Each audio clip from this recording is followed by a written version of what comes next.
Good evening. On behalf of Texarkana Game Day, welcome to another, almost said Friday night of football, but we are playing tonight's game to get away from some bad weather that is projected to be coming into Texarkana tomorrow. So we've got a Thursday night of football. I am Jay Davis. We'll be providing some color for tonight's game, and we'll be joined later.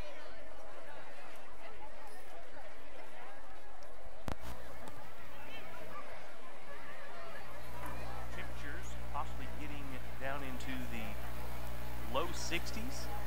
Tonight is senior night, so that is one of the reasons why we have started this stream a little early, where Quinn is actually going to be announcing more than 170, I guess, seniors.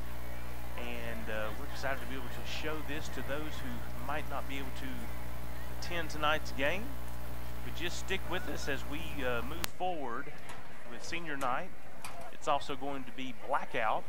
So for those of you that have not made it to the game yet, make sure that you do wear your black attire so that this stadium can be completely blacked out. We are just a few minutes away from senior night starting, so just stand by and enjoy your time.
Ladies and gentlemen, good evening.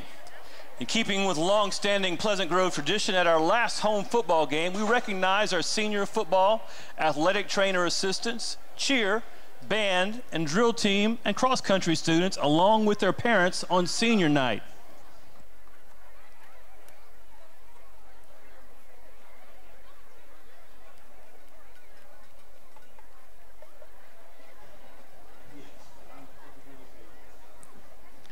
Working on technical issues. Is that any better? All right, we're going to start all over. How about that? Ladies and gentlemen, in keeping with a long-standing Pleasant Grove tradition, at our last home football game, we recognize our senior football athletic trainer assistants, cheer, band, drill team, and cross-country students, along with their parents on senior night. Join us as we pay tribute to our 2022-23 graduates. All seniors would like to thank their parents, coaches, and PG supporters for being present at games and performances and for all of their hard work in making each program successful.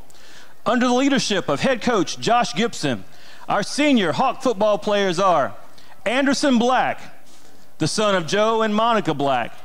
Anderson is a 4-year member of football, a 2-year member of sports medicine, a 3-year member of National Honor Society serving as vice president, a 2-year member of National Technical Honor Society, a 2-year member of HOSA serving as president, and a member of Student Council. Anderson plans to attend Texas Tech, majoring in animal science and pursue a career in veterinary medicine. Our next football senior this evening is Addison Burgeon, the son of Mike and Amy Burgeon. Addison is a 4-year member of football, a 3-year member of soccer, and a 2-year member of National Honor Society. Addison is undecided on a college, but plans to pursue a degree in nursing.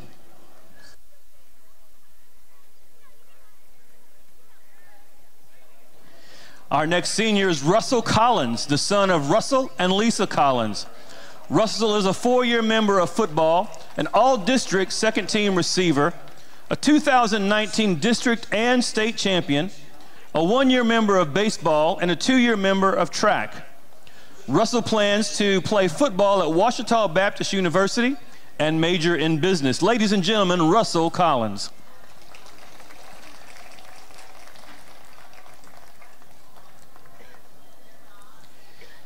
Our next senior is Evan Damron. Evan is a 4-year member of football, a 2-year member of soccer, a 3-year member of the state qualifying robotics team, and an Eagle Scout. Evan plans to attend the University of Arkansas at Fayetteville and major in civil engineering. Ladies and gentlemen, Evan Damron.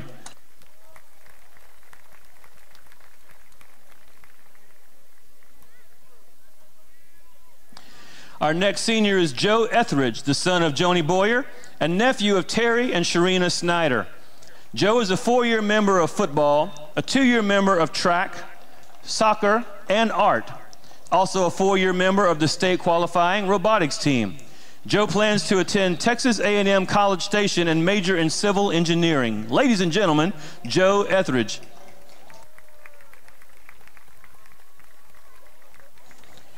Our next senior is Corbin Franklin, the son of Benny and Aaron Franklin. Corbin is a 4-year member of football and track, and also a 2-year member of PGTV. Corbin plans to play football and run track at Southern Arkansas University and pursue a degree as an MBA. Ladies and gentlemen, Corbin Franklin.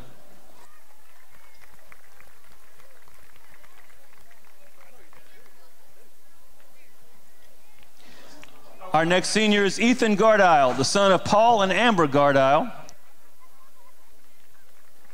Ethan is a 4-year member of football and track, a 1-year member of sports medicine, a 3-year member of National Honor Society, and a member of Williams Memorial Methodist Church. Ethan plans to attend the University of Arkansas at Fayetteville, majoring in animal science, then attend the University of Tennessee and pursue a doctorate of veterinary medicine. Ladies and gentlemen, Ethan Gardile.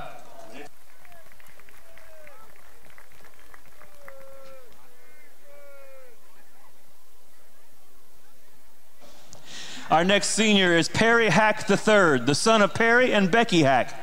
Perry is a 4-year member of football and a 2-year welding student. And Perry's plans for the future are to join the workforce as a welder. Ladies and gentlemen, Mr. Perry Hack.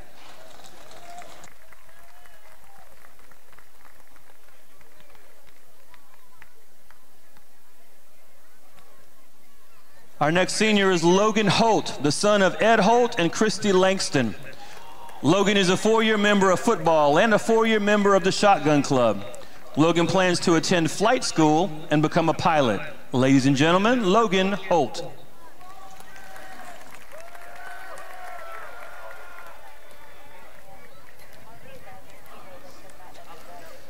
Our next senior is Logan Knowles, the son of Paul and Stephanie Knowles.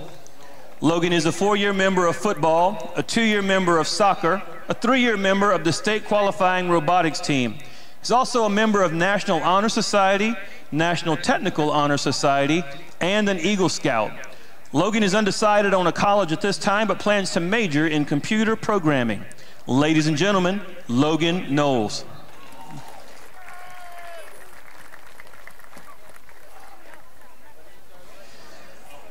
Our next football senior is Coy Martin, the son of Cliff and Jessica Martin.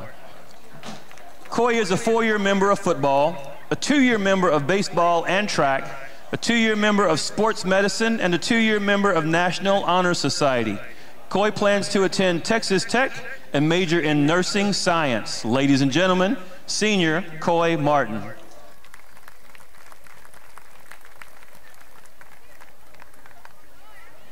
Our next senior is Victor Shaw, the son of Gabby Gamble and nephew of Walton Gamble.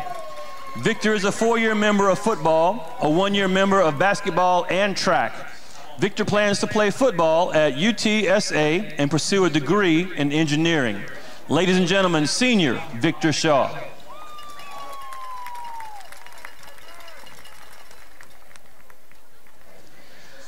Our next senior is Brett Spivey, the son of Bart and Amber Spivey. Brett is a 4-year member of football and baseball, a 3-year member of basketball. He's also a 2-year member of sports medicine and a 3-year member of National Honor Society. Brett plans to attend the University of Texas, majoring in biology. Ladies and gentlemen, senior Brett Spivey.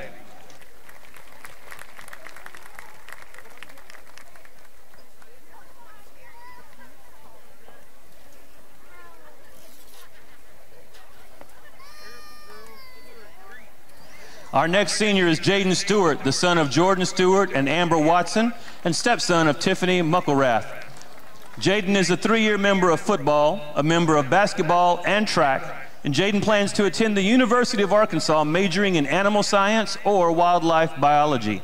Ladies and gentlemen, senior Jaden Stewart.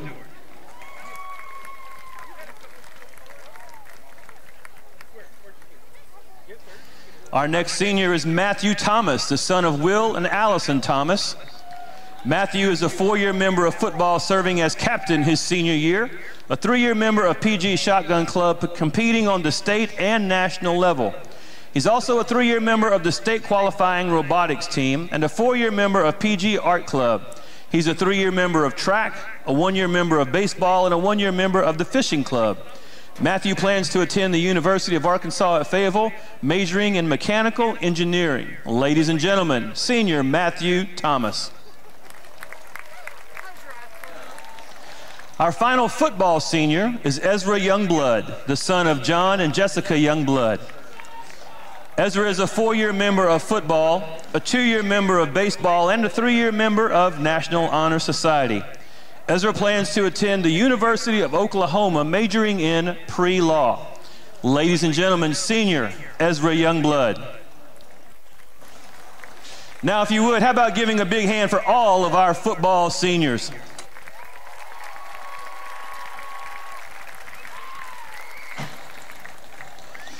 Now, under the direction of athletic trainer Stephanie Bridges, our senior athletic trainer assistants are Katie Cheatham, the daughter of Ken and Jen Cheatham.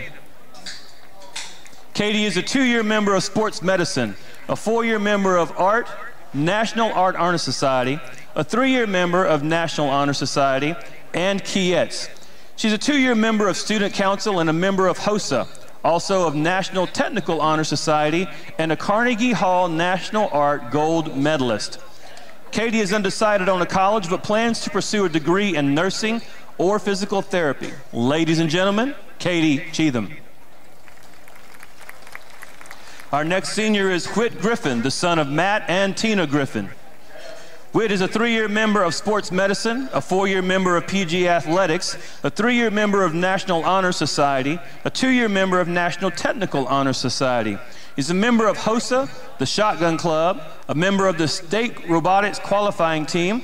He received a national phlebotomy certification and will receive personal training and EKG tech certification in just a little while. Whit plans to attend Texas A&M University College Station, majoring in kinesiology, exercise science, minoring in nutrition, and will pursue a degree as a personal trainer, business owner. Ladies and gentlemen, senior Whit Griffin. Our next senior is Presley Humphrey, the daughter of Philip and Cindy Humphrey. Presley is a one-year member of sports medicine, a four-year member of softball, a three-year member of National Honor Society, a two-year member of Student Council in Kietz. She's a one-year member of HOSA, serving as treasurer, and a one-year member of National Technical Honor Society. Presley plans to attend Weatherford College on a softball scholarship and pursue a degree in nursing and hopes to become a traveling nurse. Ladies and gentlemen, senior Presley Humphrey. Our next senior is Supriya Sharma, the daughter of Ravi and Davi Sharma. Supriya is a three-year member of sports medicine, a four-year member of soccer, a four-year member of student council serving as treasurer. She's a three-year member of National Honor Society, a two-year member of Kietz and HOSA serving as secretary. She's also a member of Art Club and National Technical Honor Society and robotics. She's certified in phlebotomy and is working on certification as EKG Tech and is our 2022 Homecoming Queen. Supriya plans to attend the University of Arkansas, majoring in biology pre-med and pursue a career in pediatric orthopedics. Ladies and gentlemen, senior Supriya Sharma.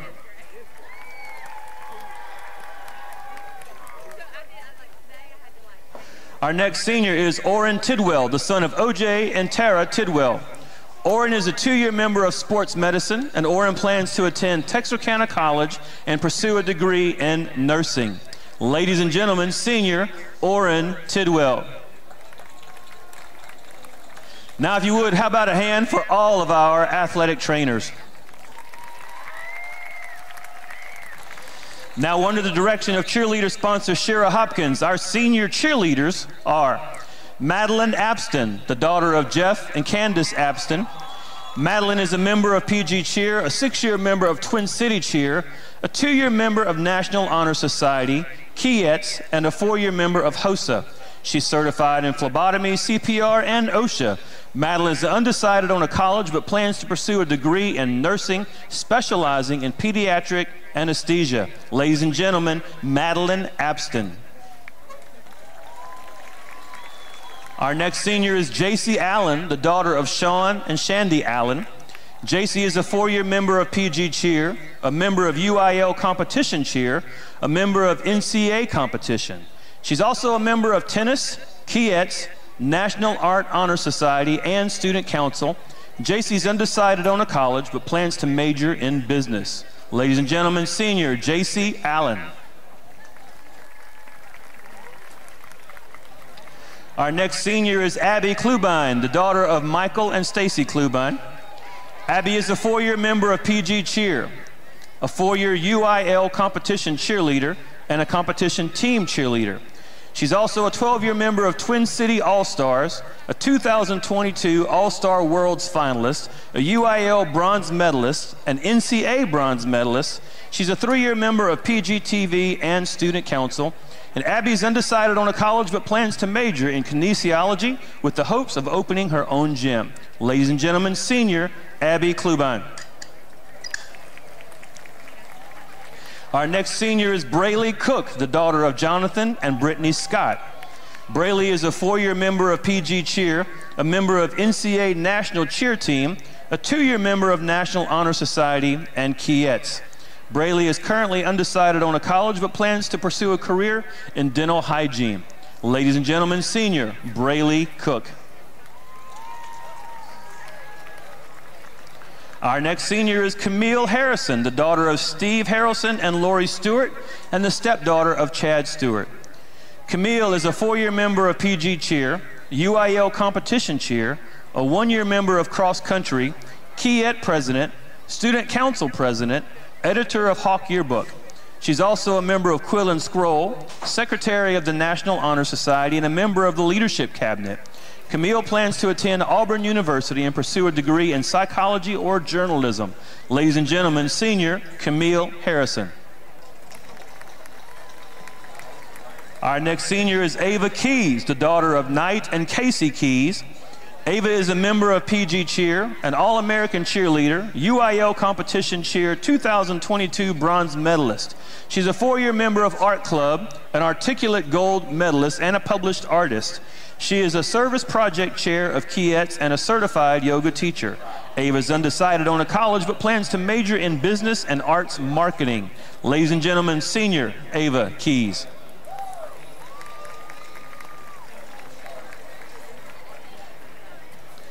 Our next senior is Madison Laux, the daughter of Trent Laux and Melissa Laux, and the stepdaughter of Nicole Laux. Madison is a 4-year member of PG Cheer, the varsity organization captain, a member of UIL cheer competition and NCAA national team, and was awarded Best Bass at 2022 cheer camp.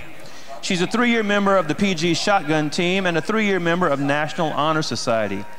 Madison plans to attend the University of Texas at Austin and major in accounting. Ladies and gentlemen, senior Madison Laux. Our next senior is Julia Morley, the daughter of Gallo Morley and Alejandra Bass. Julia is a 4-year member of PG Cheer, a member of NCAA national team, a 3-year member of Student Council and Keyettes, a 4-year member of National Honor Society, and a 2-year member of National Technical Honor Society.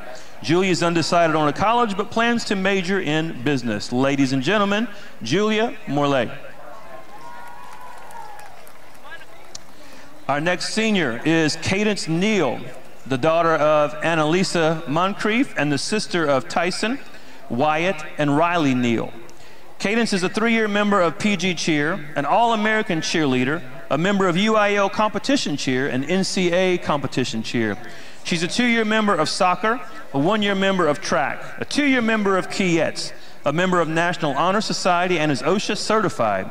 Cadence plans to attend Arkansas Tech, majoring in business management, and become a real estate agent. Ladies and gentlemen, senior Cadence Neal. Our next senior is Holland Palmore, the daughter of Steve and Mary Palmore. Holland is a member of PG Cheer, UIL Competition Cheer, a member of Twin City All-Stars, and Rebel Athletic Cheer Ambassador. She's a member of track, and she was district pole vault and 300-meter hurdle district champion. A member of Keyettes, she's Miss North Texas Teen in the Miss Texas organization, and a top 10 finalist at Miss Texas Teen. Holland plans to attend Navarro College as a member of the cheer team and pursue a degree in dermatology. Ladies and gentlemen, senior Holland Palmore. Our next senior is Elena Schlag, the daughter of Jay and Alicia Schlag. Elena is a 4-year member of PG Cheer. She's yearbook editor, a member of Quill and Scroll, a 3-year member of Keyettes, a UIL bronze medalist. She's also a 3-year member of National Honor Society and a 4-year member of tennis. Elena plans to attend Texas State University, majoring in electrical engineering. Ladies and gentlemen, Miss Elena Schlag. Our next senior is Hensley Whitten, the daughter of Tom and Debbie Whitten. Hensley is a 4-year member of PG Cheer, a 2-year varsity captain, a 3-time All-American cheerleader, a 3-year member of the UIL Competition Cheer team. She's also a 2022 bronze medalist and a member of the NCAA Nationals and Pennant Forward team. Hensley plans to attend the University of Oklahoma and major in nursing. Ladies and gentlemen, senior Hensley Whitten. And now, if you would, one big round of applause for all of our senior cheerleaders.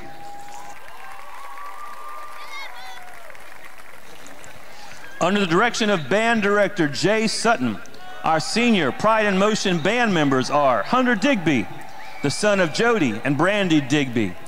Hunter is a 4-year member of Pride in Motion Band, serving 3 years as trumpet section leader, and was an all-region and all-area band member. 2021 ATSSB All-State member, a 4 States Bandmasters Association member, and a 2-year recipient of Outstanding Academic Award for the band. He's a 2-year member of baseball and a member of National Honor Society. Hunter plans to attend Southern Arkansas University, majoring in engineering, and participate in the SAU Mule Rider Band. Ladies and gentlemen, senior Hunter Digby.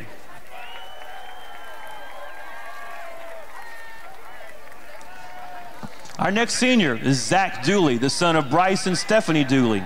Zach is a 4-year member of the Pride in Motion Band, serving 1 year as drum captain. And Zach plans to attend the University of Texas at San Antonio and will study chemical research and pharmaceutical science. Ladies and gentlemen, senior Zach Dooley.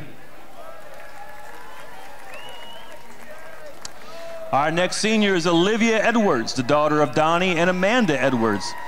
Olivia is a 4-year member of Pride in Motion Band, serving 2 years as mellophone section leader, a 4-year member of Curtain Call Productions, and a 2-year member of Encore Company. Olivia is undecided on a college but plans to major in vocal music education and pursue a career as a choir director. Ladies and gentlemen, senior Olivia Edwards. Our next senior is Keelan Forms, the son of Kevin and Laura Forms.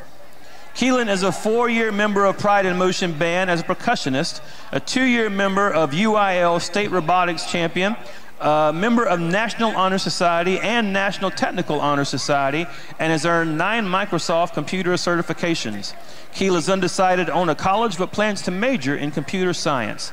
Ladies and gentlemen, Mr. Keelan Forms.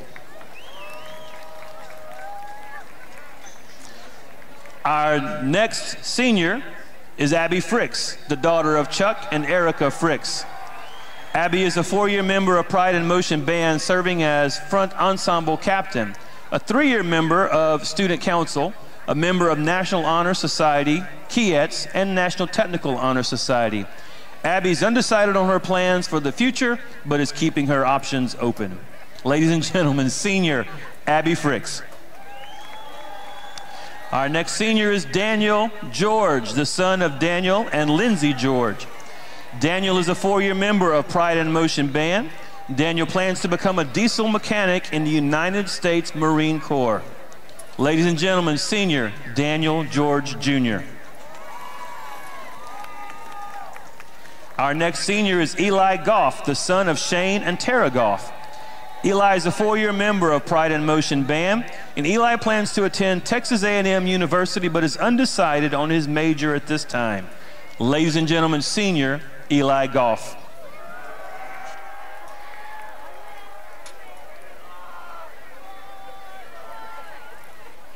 Our next senior is Audrey Gomez, the daughter of Juan and Clara Gomez. Audrey is a 2-year member of Pride in Motion Band, and Audrey plans to join the Army and Airborne School for the United States military. Ladies and gentlemen, senior Audrey Gomez.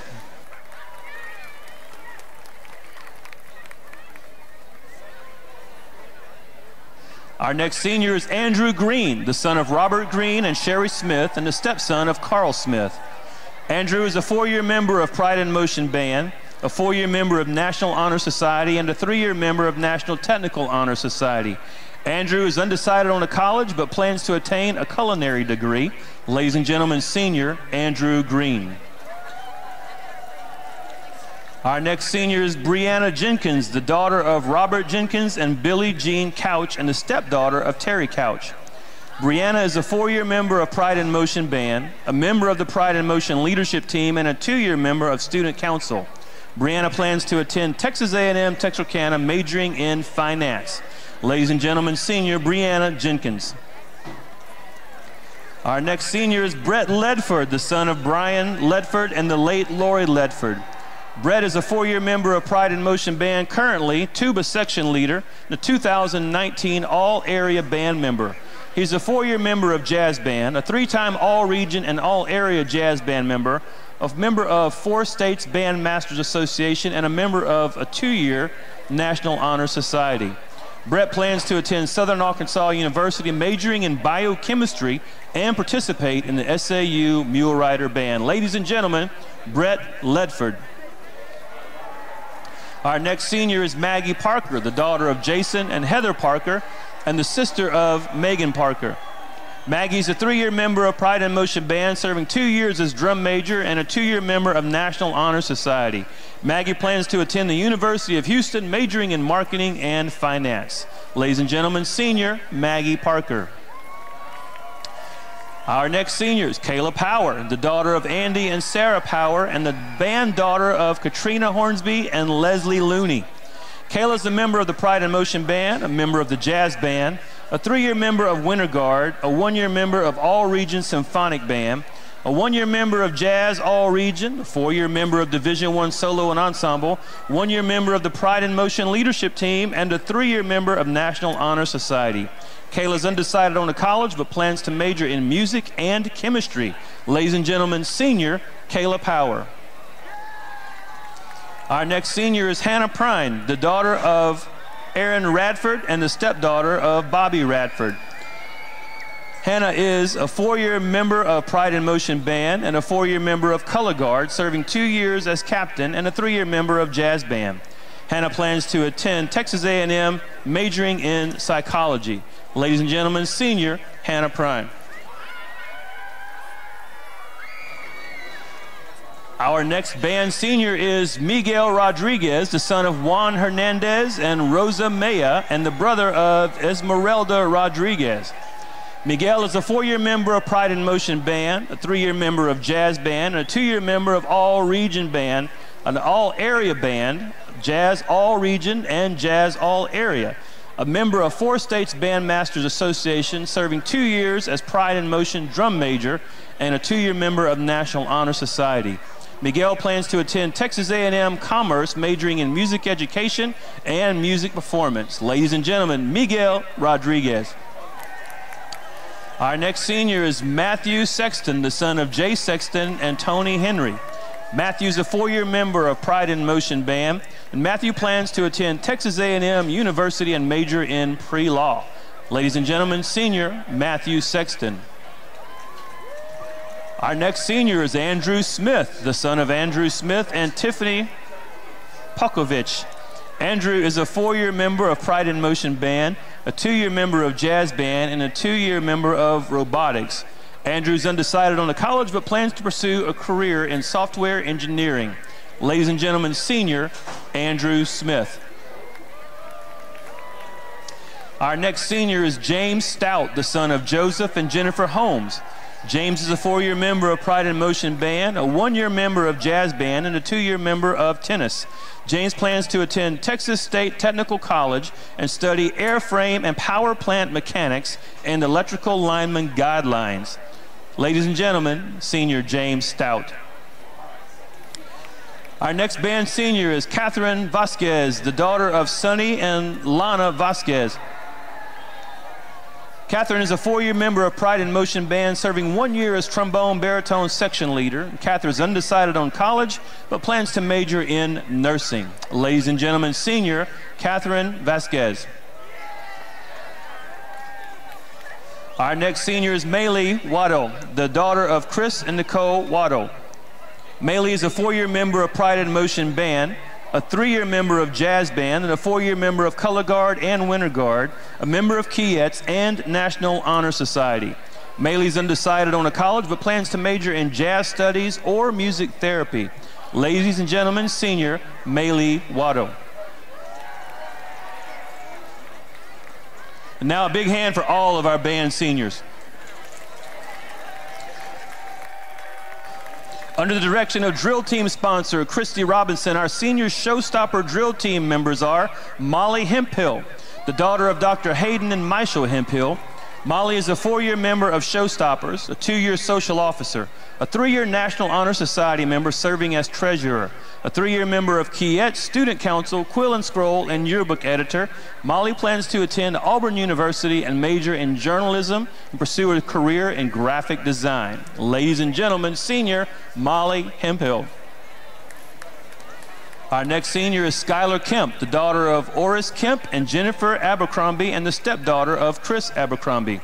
Skylar is a 4-year member of Showstoppers, serving as senior lieutenant, a 6-year member of Curtain Call Productions, a 2021 UIL State Theater Champion, a member of the 2022 UIL State Champion Theatrical Design Team, a member of Student Council, 2022 Miss PGHS Most Talented, and a 13-year competitive dancer with Texarkana Dance Academy.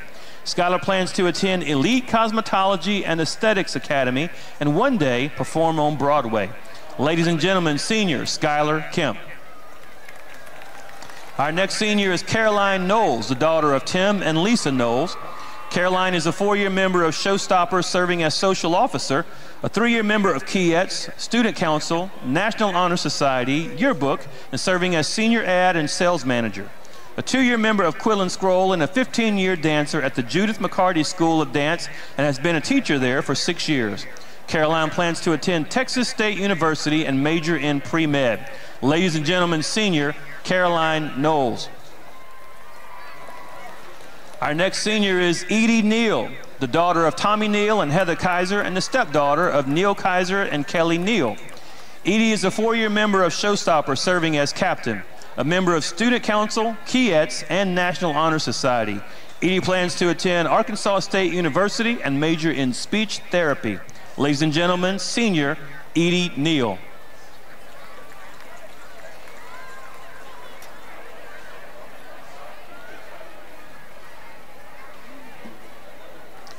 Our next senior is Cameron Parrish, the daughter of Mike and Emma Kay Parrish and the sister of Chase Parrish. Cameron is a 4-year member of Showstoppers, serving as senior class representative, a member of Art Club, recipient of the National Scholastic Art Award and Writing Gold Key Award, a 2-year Articulate Gold medalist, a member of Keyettes, and a 3-year member of Curtain Call Productions. Cameron will attend Henderson State University as a member of the Palm Squad and plans to major in education. Ladies and gentlemen, senior Cameron Parrish.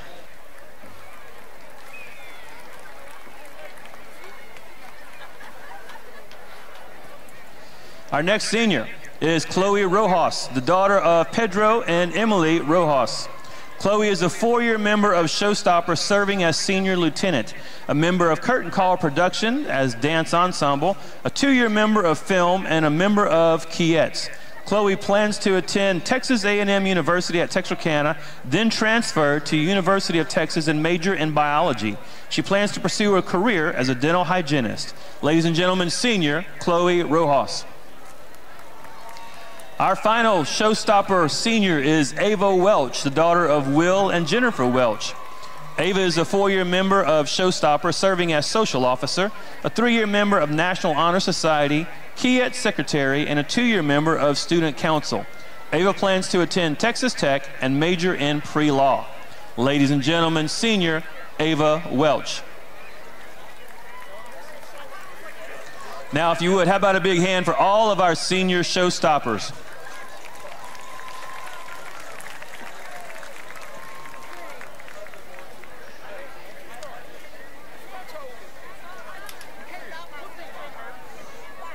Our final group to recognize this evening, under the direction of Coach Andrew Chastain, the senior cross-country members are Emma Hennard, the daughter of Jeff and Joy Hennard.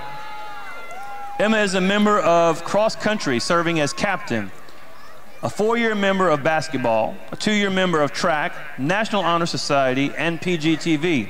She's a member of Art Club, the 2020 District Cross Country Champion, 2022 Texarkana A&M Eagle Opener Champion, and a course record holder. She's qualified for regional and state throughout her career. Emma's undecided on a college, but is hoping to continue in cross country and major in biology or kinesiology. Ladies and gentlemen, senior Emma Hennard. Our next senior is Lincoln Jackson, the son of Mark and Julie Jackson. Lincoln is a 4-year member of cross country, a 2-year district champion and regional qualifier, a 2-year member of sports medicine, a 4-year member of soccer. Lincoln is undecided on college, but hopes to continue with sports. Ladies and gentlemen, senior Lincoln Jackson.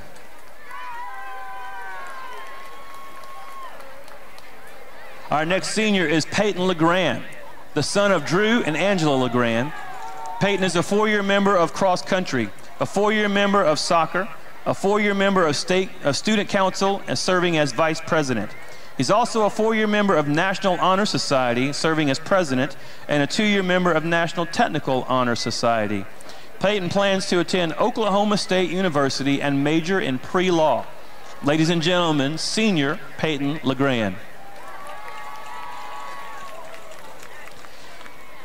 And our final senior of this evening is Chance Tutolo, the son of Derek Tutolo and Heather Barnett, and the stepson of James Barnett and Holly Tutolo. Chance is a 3-year member of cross country, a 3-year member of tennis, a 2-year member of soccer, and a member of First Priority. Chance is undecided on a college but plans to become a radiologist. Ladies and gentlemen, senior Chance Totolo. To all of our seniors, no matter what you participated in, what your accomplishments were, we say to you from Hawk Nation, we are proud of each of you. Hope you all of the best for the remainder of your senior year and even as you go into your future days. Ladies and gentlemen, one last big round of applause for all of our seniors this evening.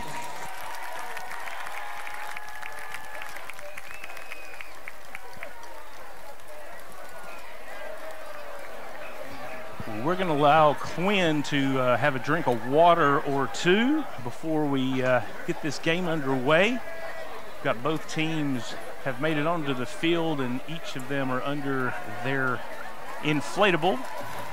Looks like the Hawks are going to be coming out first, led by the guys in their flags.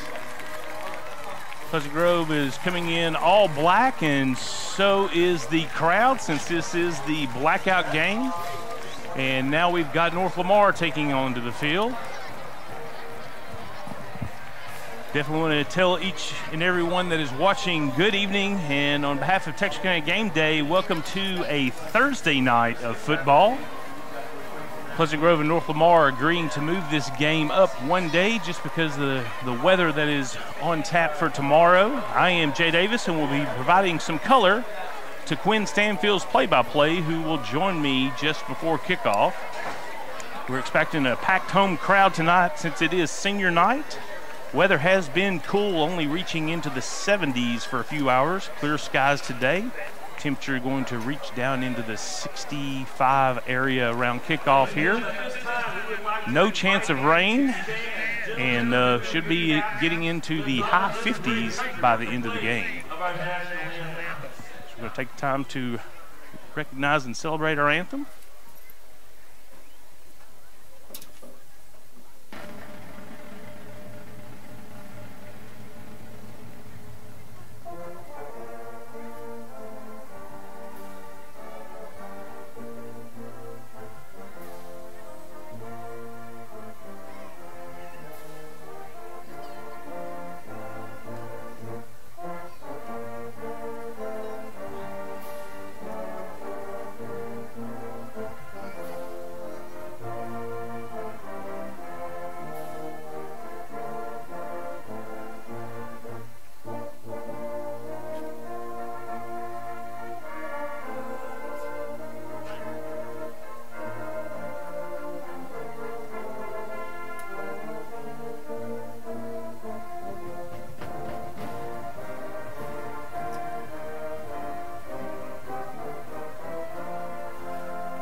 Tonight's game brings in the North Lamar Panthers to face the Pleasant Grove Hawks.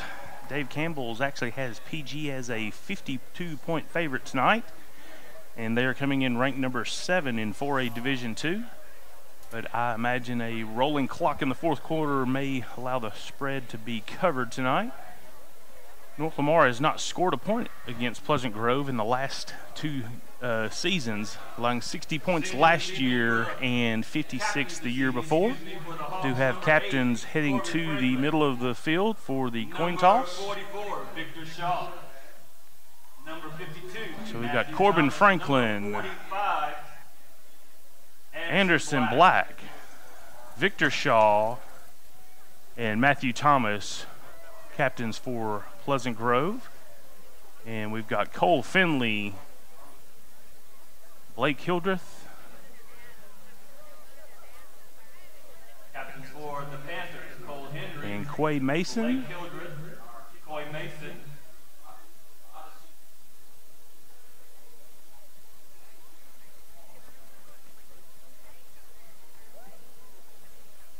Like North Lamar did win the toss, but they have deferred. North North Lamar won the toss. They deferred to the second half. Hawks will begin this game on offense.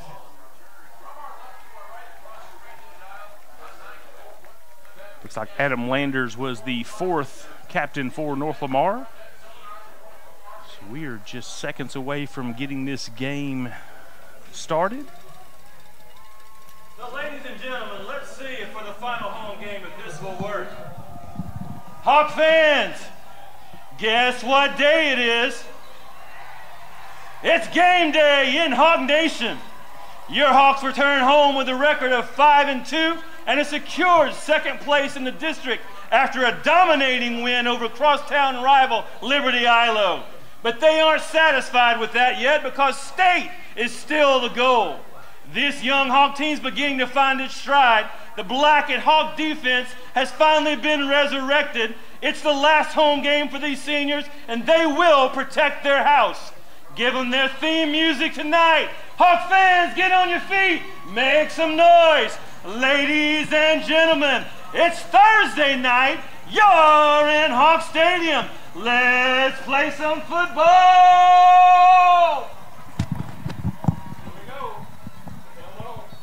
I love the start of our Pleasant Grove games with Quinn Stanfield getting the crowd up as well as both teams. So here we are, North Lamar going to put the ball into play off the foot of Garrett Russell. And looks like we have a trick play right off the bat. But Pleasant Grove does field the ball.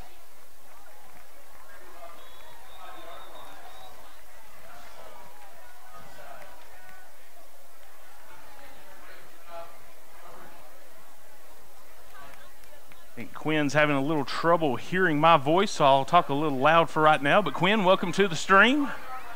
Thank you, man. Glad to be here. I've lost me too as well, not just you. I've lost both of us. All right, we've got our production team headed back down to the press box, see what we could do to take care of our audio issue. But Pleasant Grove is approaching the line, being led by number 2, Akari Johnson. Got Brett Spivey down to the bottom of the screen, and that's where we're going immediately. A good pass, just could not come down with it. 10 may have had an arm in there. So North Lamar does get called for a pass interference play right off the bat. So that's going to bring up a 1st down and 10 for Pleasant Grove.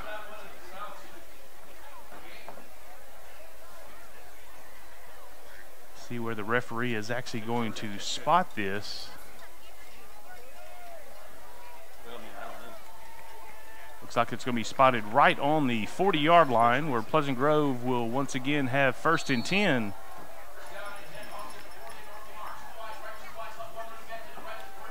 Two pass plays in a row for Pleasant Grove. Ball is overthrown.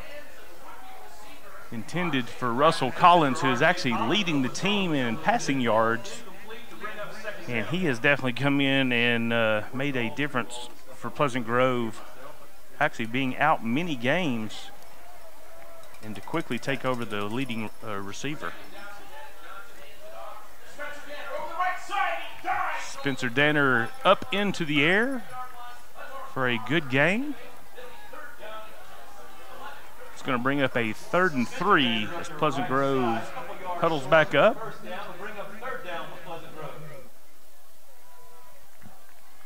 Spivey running in the play.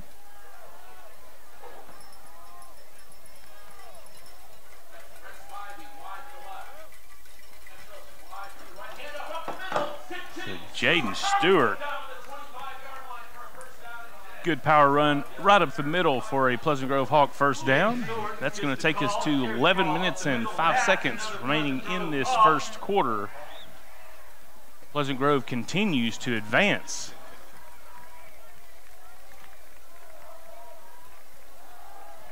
Jackson Gibson moving up to the top. Spencer Danner also at the top of the screen.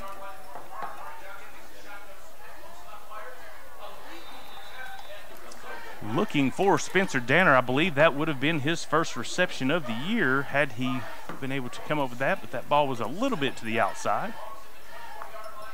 CJ, you got me? I do, and it is good to have you on. Really, I was faking the whole time. I just needed a break from announcing all those scenes. Well, there are only 4 of them, so. 13 pages worth of those things.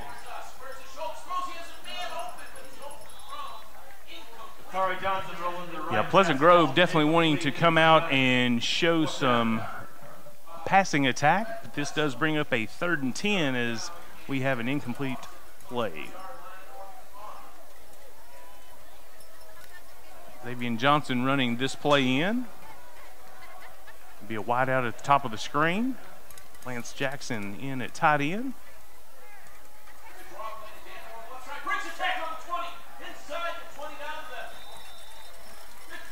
Love watching Danner run that.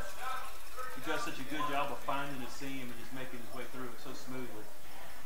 Yeah, he has been a patient runner all season long, just waiting for those holes to develop. And even then, you could tell, you know, North Lamar makes some contact, but he's got the strength to be able to pull through those, get some additional yardage after that first point of contact.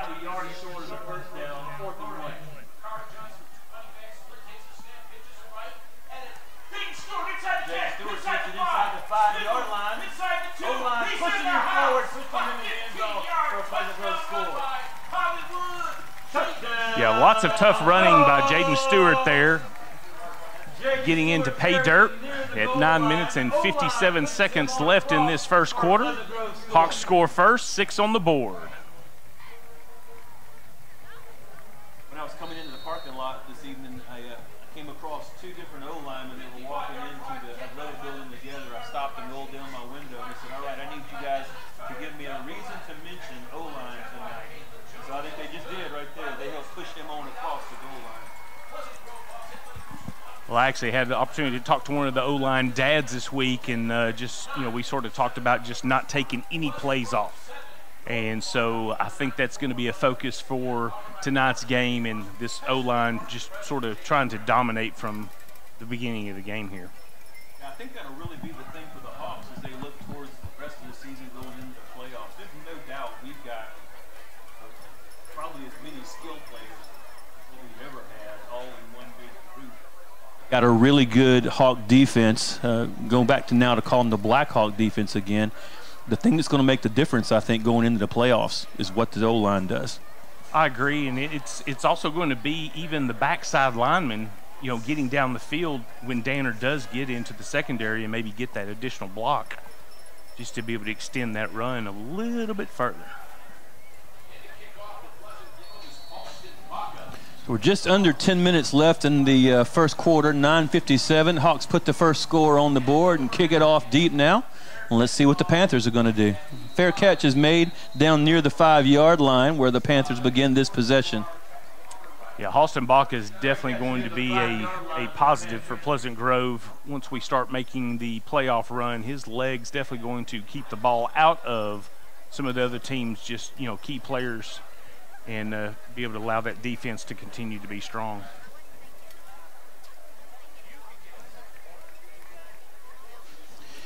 Expectation tonight would be that we'll get to see some younger Hawks, some less experienced Hawks get some reps tonight. But you don't want to start that way. You want to get your starting defense out there and make them have to answer the bell right here right off the bat.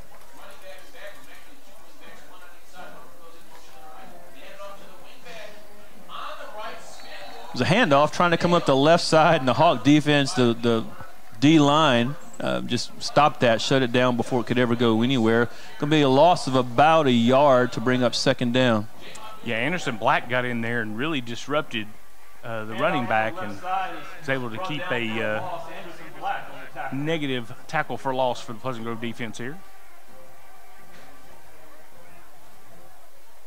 Yeah, North Lamar is not going to put the ball in the air very much tonight. I think they're averaging about 4 pass attempts per game. The handoff to Mason right up the middle, trying to find a seam. Really wasn't much there. Might have got back to the original line of scrimmage, maybe one more. It's third down. Yeah, Jamin Wheeler was definitely there to stop that play. Number 3, Mason carries up the middle. Anderson Black along right next to him. Over the original line of scrimmage to bring up 3rd and 9. Anderson Black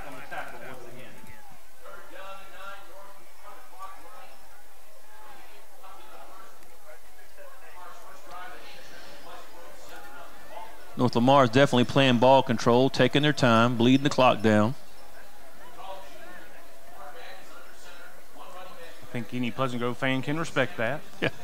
Hildreth tosses it out to the right side to Mason, and the D-line is just all over it once again. Another loss for the Panthers. Yeah, Jamin Wheeler and Lance Jackson there to help make that stop. Going to bring up a 4th down and most likely the punt team. And Corbin Franklin was in there as well. Just saw Lance Jackson coming in late. Coming all the way to from the other side of the field.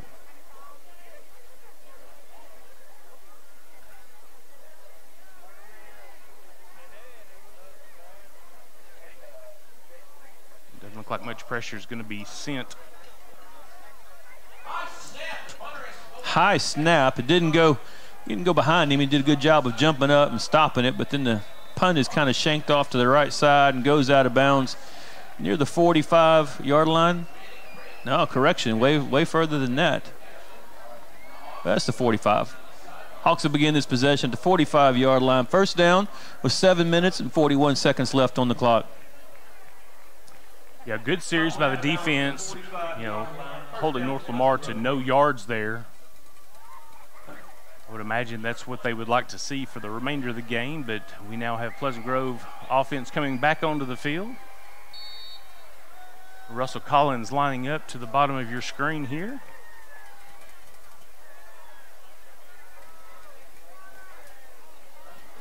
This might be a game you see Pleasant Grove just work on some of their passing. Johnson's throwing it deep. He's got R.J. Collins wide open. That catch is made, and it's not. It's dropped. Yeah, R.J.'s definitely going to want to have that one back. What a great pass by Akari Johnson. Dropped it right in the basket.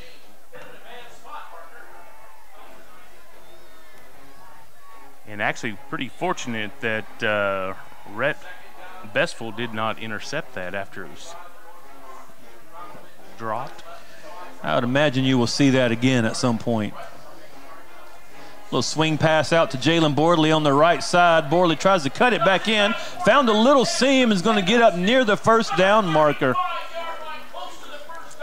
Yeah, good eyes by Jalen Bordley to be able to get that gain to about 9 yards. So it's going to bring up a 3rd and less than 1. Yeah, when he caught that ball and kind of stopped, I thought, what in the world is he doing? And he saw something I didn't see and worked it back inside a little bit.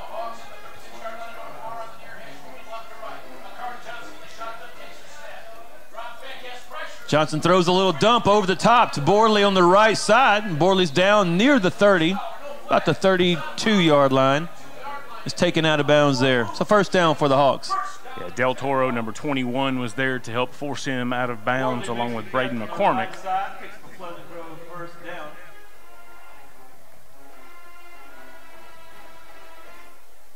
Jackson Gibson, bottom of your screen, Jaden Stewart at the top.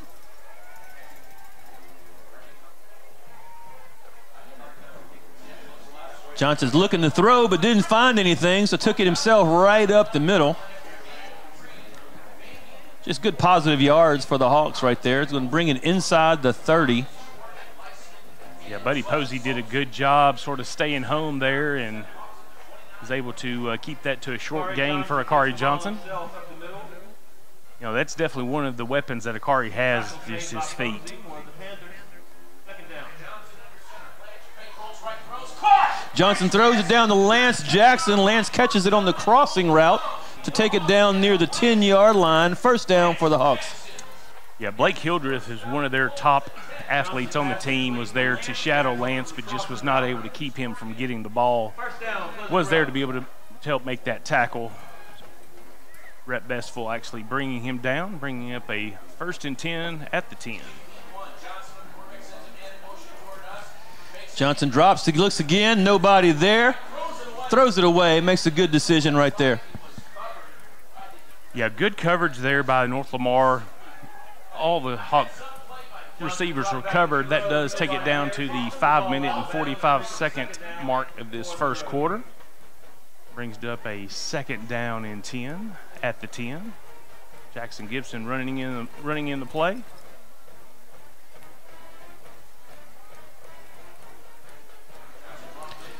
Hand off to Bordley. Bordley just barrels up the middle down near the goal line. Don't see a signal yet. I think they're... Looks like the ball has come out. North Lamar is saying they got it. It looks like the officials agree. Yeah, Bordley just fighting for those extra yards, and North Lamar wisely, I guess, punching that ball out. Correction, that ball went into the end zone. It's a touchback. Come back out. First down, North Lamar. Yeah, offensive efficiency was going to be one of the things that I really looked at tonight. And, you know, you definitely don't want to fumble it as you're going into your own end zone. But Blackhawk defense, I'm sure we'll have the offenses back. Let's see, as we come out on defense this time, freshman Buck Anderson is out there early in the game. Not sure if he's taking somebody's place on injury or if they're just going to give him some extra reps, but he's going to be a good one in the days ahead. Well, the spots he's been put in so far this year, I've been impressed.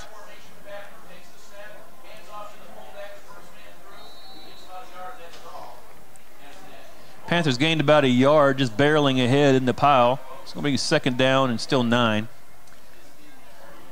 Yeah, Quay's definitely a hard runner, but just runs into a wall of Hawks. Victor Shaw, and I believe that was Buck Anderson as well in there on that stop.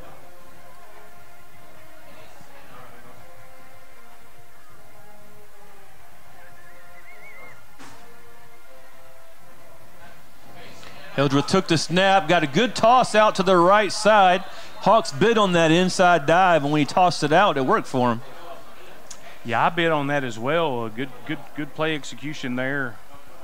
Toss out to the right. I believe that was Tillery with the run there. It was Bordley on the tackle there, I believe. Lowered his head and got it in there.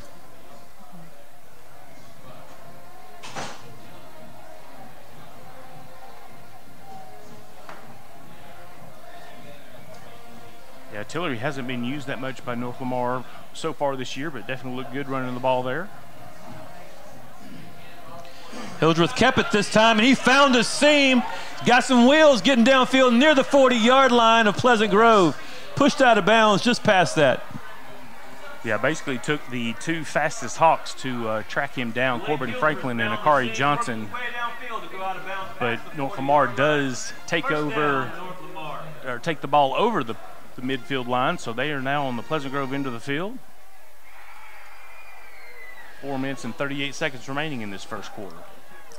This is a good reminder for Pleasant Grove. You know, you make a mistake and let the ball go down on your own as you're about to go into the end zone. Now look what's beginning to happen to you.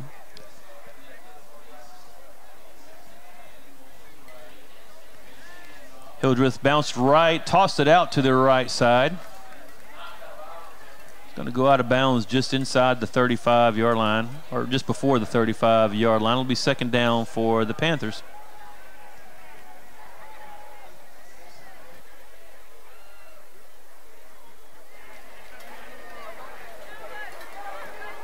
I believe that was Corbin Franklin who made that tackle, keep it to a short gain of 2. Yeah, situations like this is why they make you play the game, even though someone says someone's an underdog. Or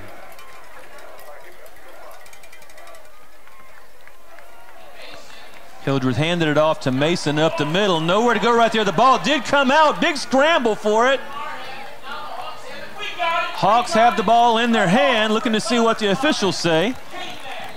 That is Pleasant Grove football. Yeah, Caden McFadden coming up with that loose ball. Looked like it was actually a pinball there for a second. We weren't sure who was going to come up with it. But defense does step up and get the ball back, keeping North Lamar off the scoreboard.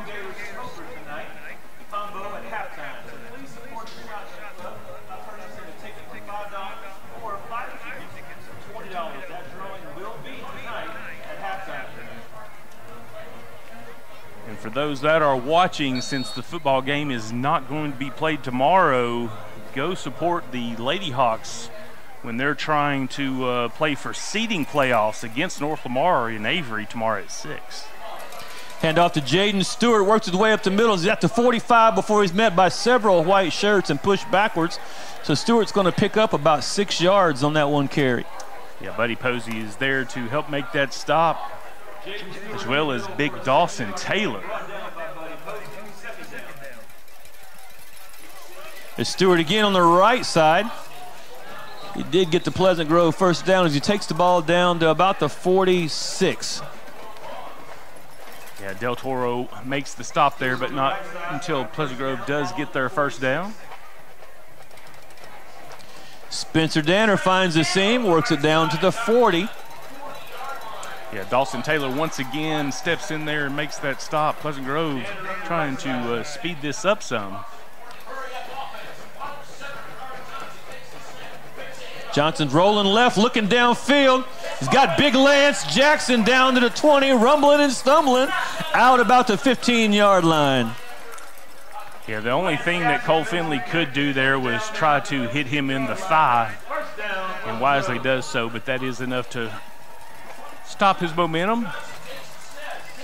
Johnson gives to Danner. Danner had all kinds of room on the outside. He chose the hard way, and let's go up in the middle, but he still got good yards out of it. Yeah, that takes it inside the 5-yard line where it's going to be 1st and goal. And we're looking at a clock that is moving at 3 minutes and 1 second. Johnson rolling left, nobody there, all kind of room. He took it in for a Pleasant Grove score. Yeah, as he was rolling and all the back of the head of North Lamar is all he saw, I figured he was going to tuck that. So that's going to take Pleasant Grove to 13, North Lamar 0 with an extra point coming up.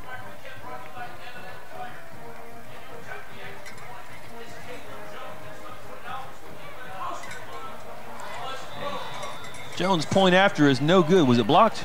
It looked like somebody got a hand on it. It looked like it, but that's the first kick was a little low.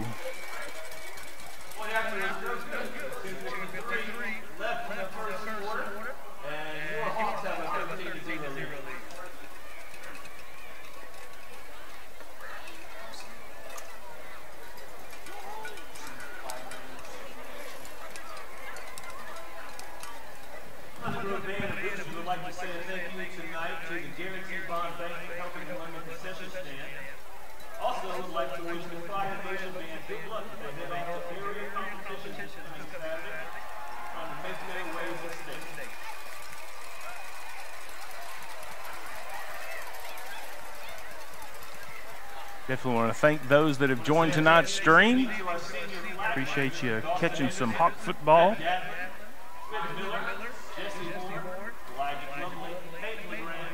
Austin Baca about to put this ball into play.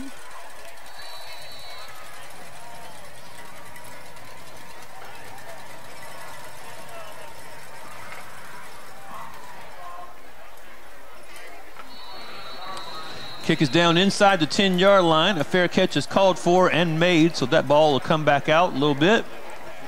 And the Panthers will begin this possession with 2:53 left in the first quarter. Yeah, Pleasant Grove defense looking very good tonight. That stop with a fumble. Still keeping that goose egg on the board.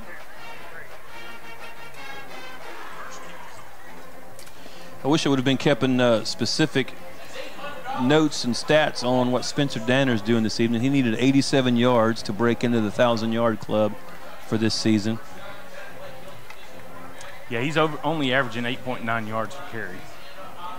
Big toss to the left side, but the ball came out. Looks like the Hawks have it, and it is Pleasant Grove football. Yeah, it looks like Jace Johnson just wanted to start running a little bit quicker before he got the ball there. But right place, right time for the Pleasant Grove Hawk defense.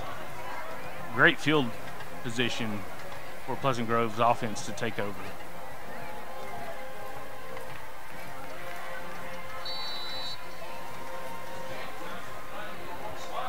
Mark Scott, we definitely appreciate you joining the stream tonight. I'm not sure I can agree with your comment, but we appreciate you being on tonight.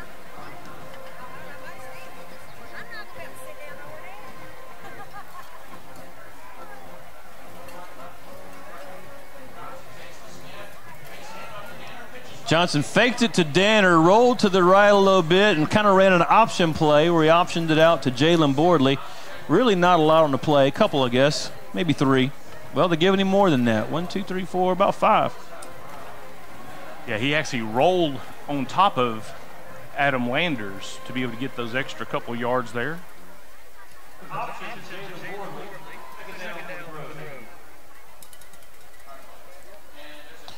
This time a fake to Danner, and Johnson kept it up the middle and took it in for the score, but there is a flag on the play.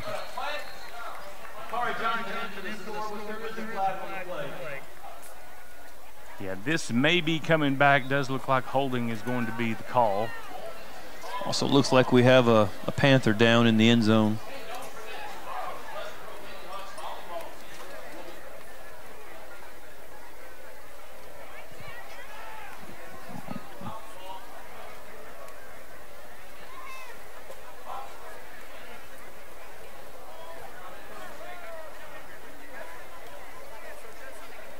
My eyes are failing me, but it looks like it may be number 55. Yeah, that's what it looks like to me as well. Hopefully he'll be able to get up under his own power.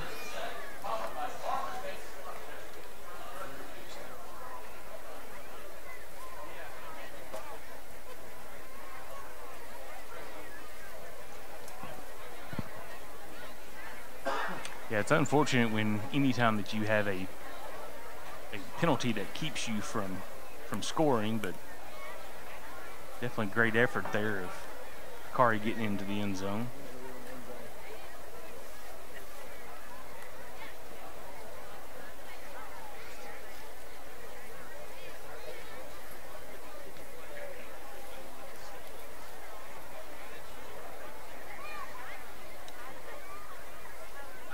Yeah, I was pretty impressed with the Pleasant Grove facilities as well as all of the support staff to be able to get this game moved to tonight, to be able to try to get around the weather that's going to be here tomorrow. Yeah, really, I mean, there's been a little bit of complaining about it, but you know, the goal in all of it really was to be able to take care of the seniors and make sure we're able to have senior night and the families out on the field and all of those things. So that's really the most important part of what's going on, is honoring those kids and those families that have given so much. The injured Panther is up and walking off with a little bit of assistance. At least that's a good sign.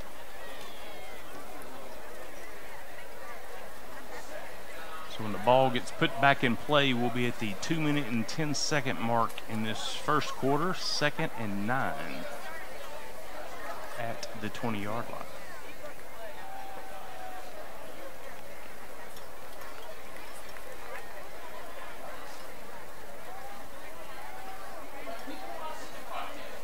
Got Brett Spivey at the bottom of the screen.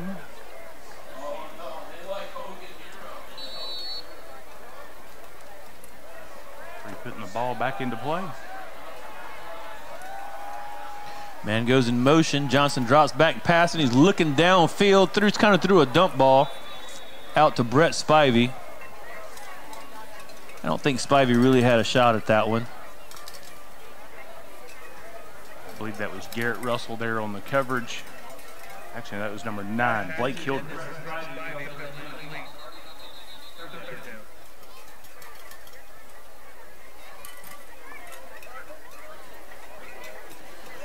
Looks like maybe the ball was spotted in the wrong place. Officials stopped play and respotted it.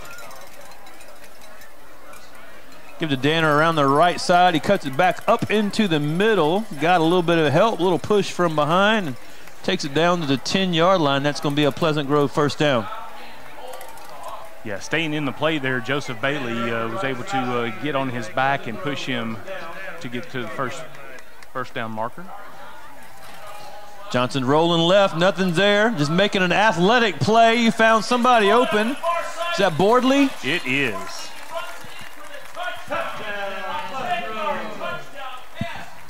I'm not going to say that it was Patrick Mahomes out there, but boy, that was an awkward pass across his body, right on target to Jalen Bordley. Yeah, that looked like backyard football right there. Just run around till you find somebody you can throw it to. And I believe that's going to be touchdown number 4 for Jalen.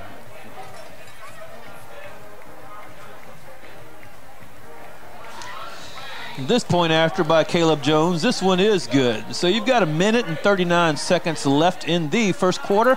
Pleasant Grove has a 20-0 lead right now.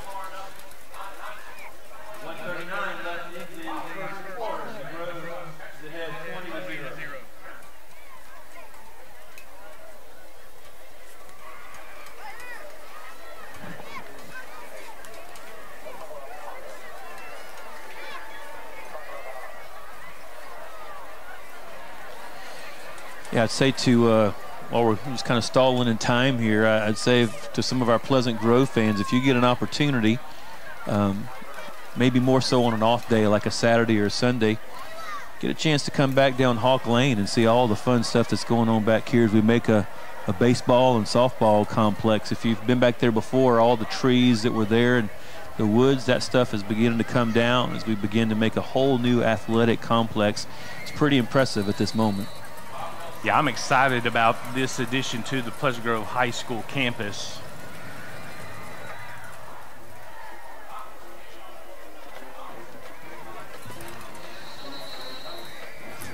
Baca's kickoff goes into the end zone. It'll be a touchback for the Panthers. Fair catch was called, but it wasn't made. Ball just rolled into the end zone. We'll come back out with 1 minute 39 left in the quarter.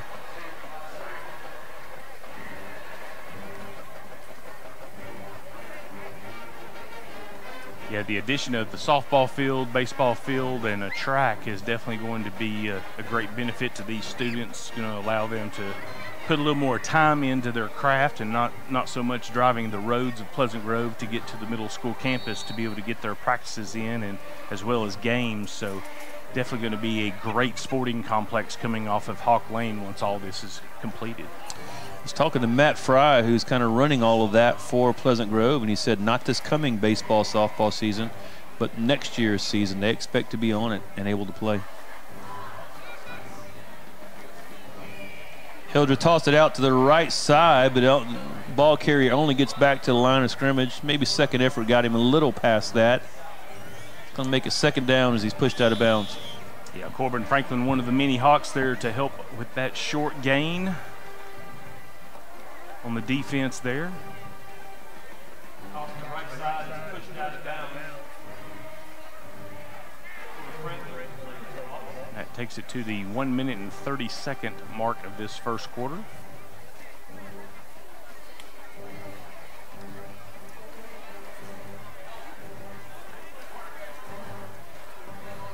Man goes in motion, handoff goes up the middle, kind of a misdirection right there, but gain of a couple for the Panthers. It's going to make it third down and about 3. Yeah, good stop there by Victor Shaw.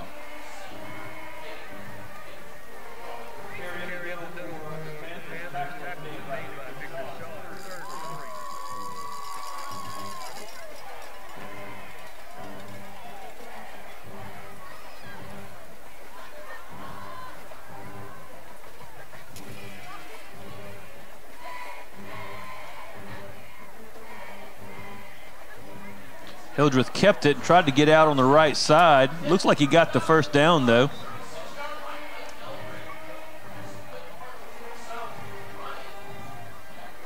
Yeah, glad to see Landon West out there. You know, there was a time there where we thought we were going to miss him for quite a few games, but he was there, had him in the backfield, but did not realize he really had the ball. Well, they took so long to move the chains. I was thinking maybe somehow he didn't get it.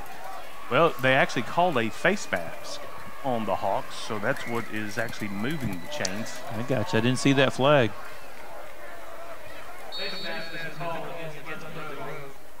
Yeah, we've had more than our share of the face mask call this particular season. May need to get some gloves where all the fingers are attached. They can't.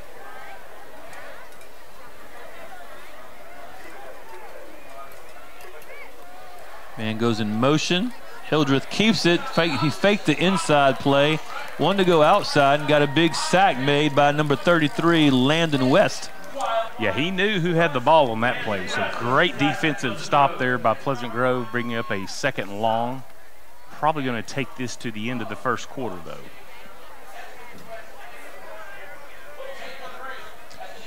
That's the end of the first quarter with the Pleasant Grove Hawks leading 20-0. Definitely want to thank all of our many sponsors that are supporting this stream tonight.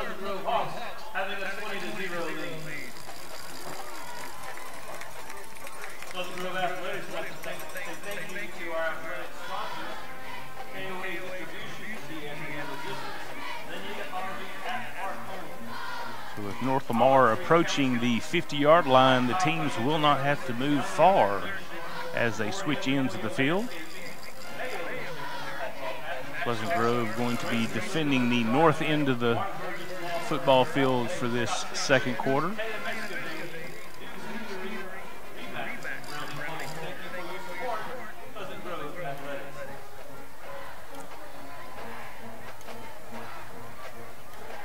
It's definitely not a surprise to me that Pleasant Grove did jump out to a lead into this first quarter. Like you mentioned earlier, I do expect to start seeing some fresh faces that we haven't seen get a lot of playing time for the remainder of the game. It'll be interesting to me as we roll into the playoffs to see what Coach Gibson will do, because usually he brings up a lot of young guys. But on this particular team, we've got several freshmen and sophomore already on this. So everybody he brings up will be probably much younger. Got a man in motion to the right, but the give is up the middle, and there's nothing there for him.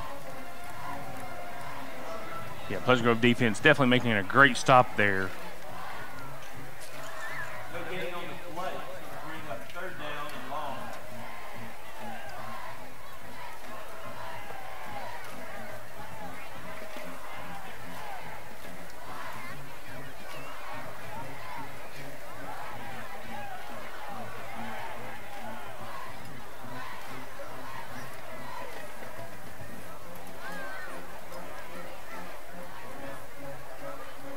I believe that stop was by Cade Martin, number 56. Yeah, Cade, earlier in the season, they gave him 2 numbers depending on what he was going to play. Well, let's go ahead and take a Texas A&M Texarkana timeout. Quick commercial break. Whether you're looking for a new garage door or just need repairs, Overhead Door stands for excellence. With a complete line of garage doors and openers, plus expert service you can trust. Beautifully designed, beautifully crafted, trusted for more than 90 years. Always look for the Overhead Door logo to be sure you're getting the genuine, the original Overhead Door.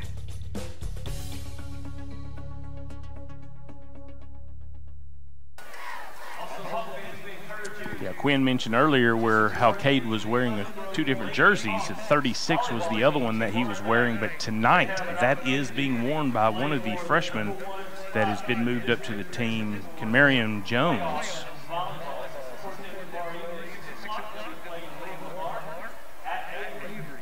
Expect to see him a little bit of nose guard and tight end tonight if this game gets any more out of hand. We've got 11 minutes and 13 seconds in this first half remaining.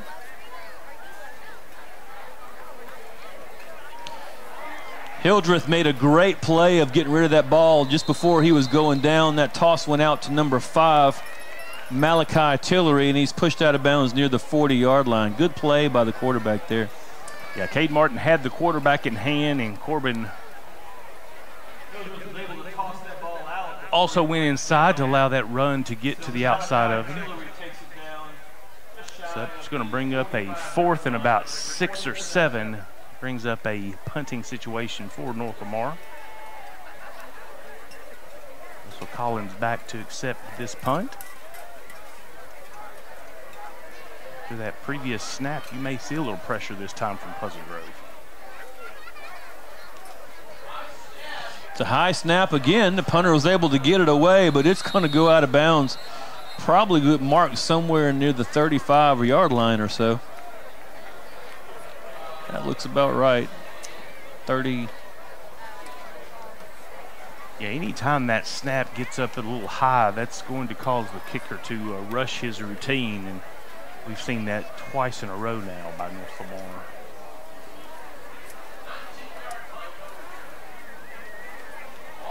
For Pleasant Grove does bring up pretty good field position considering where the punt was taken from.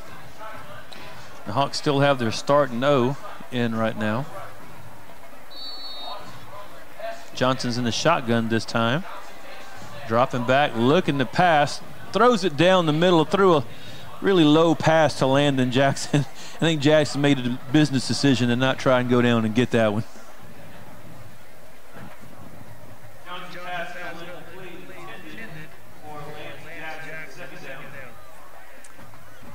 And Akari may have done him a favor as well as not putting that ball where it could have been caught as well.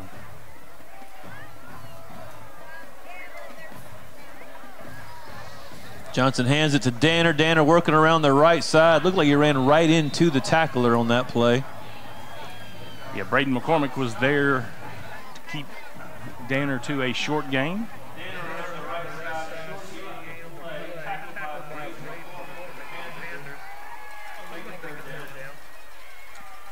Danner just a tad slow getting up there.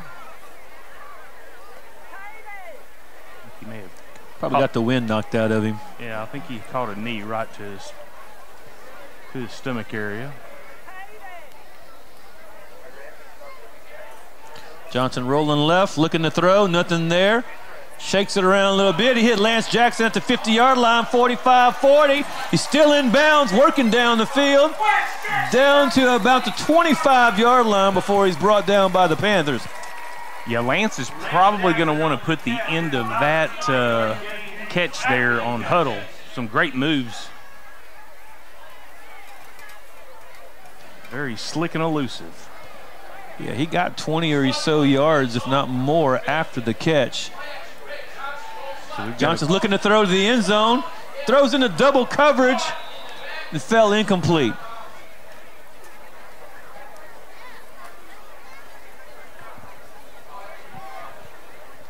A quick play calling going on by Pleasant Grove. Get the ball back in play and catch these North Lamar players not ready. 9 minutes and 44 seconds remaining in this half. Out to McFadden. McFadden juked inside, jumped back outside, and took it all the way in for the score. Great play by McFadden. Yeah, great move to the outside. So that offensive series produced two different great plays where the athleticism of McFadden and Lance Jackson just moves the ball down with McFadden getting the score.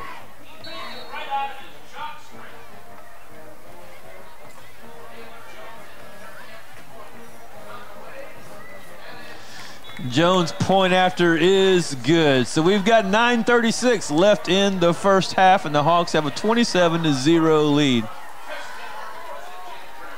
Yeah, impressive offensive series there. McFadden putting the closure and 6 points on the board for him. These kind of games, I think, for when you're in the position that Pleasant Grove's in right now, it's just fun. And it's kind of takes you back to playing backyard football like we talked about earlier. You're just having a good time playing the game. If you're on the other side, it's just not near as much fun. It's pretty frustrating.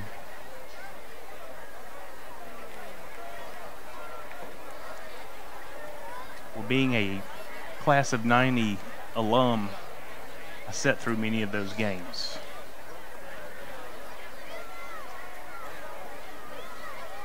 Cade McFadden took that score in, if the stats I have are right, and that's his 6th rushing TD this year? Correct, yes.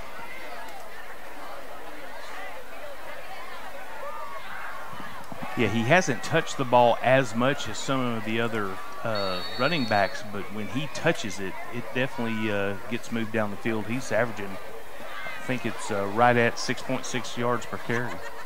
This guy right here is kind of a secret weapon for the Hawks. He's got a big leg for a guy that it's his first year playing football and kicking it like that. He can put it either in the end zone or really close most of the time. That's Halston Baca on the kickoff. Yeah, as he continues to put time in on his craft, I would imagine by the time he's junior, senior next year, we may even see some pretty good onside efforts, because Pleasant Grove has definitely been known for that. Rumor is there's a freshman kicker down on one of on the JV freshman team that seems to be specializing in onside kicks that they're talking about bringing up when playoff time comes. You didn't have to say that on the stream then. Well, that's just a rumor. You know, rumors aren't always true. All right, North Lamar with the ball at the 25-yard line. Hildreth takes it, tosses it out to the right side. A little bit of blocking out there. There's one block in the back for sure. But the tackle is made and brought down near the 30-yard line. Second down and about 5. Yeah, Victor Shaw and Corbin Franklin there on the stop.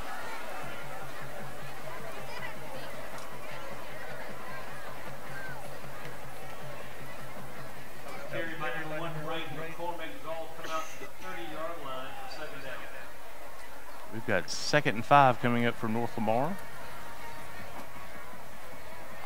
Using as much of this clock as they can. Give up the middle. That was to Mason, number 3, and he got the North Lamar first down. His ball came out to about the 38-yard line. Yeah, Mason exploded through that line to be able to get that first down.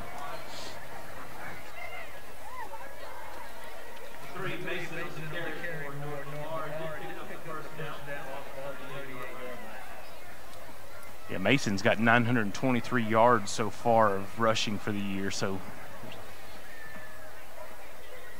he may hit his 1,000-yard mark tonight as well. Toss out to the left, nothing there. That's about a 4 or 5 yard loss for the Panthers. Several black jerseys in the backfield that time. Yeah, Brett Spivey there making known that he can play a little cornerback as well. Basically picking him up and setting him straight back down onto the turf. And Victor Shaw came in there at the end just for the fun of it.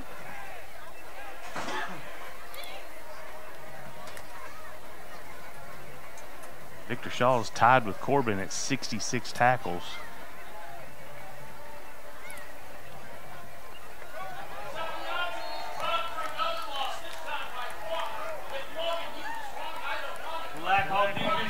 Jamin Wheeler in there being very disruptive for a tackle for loss.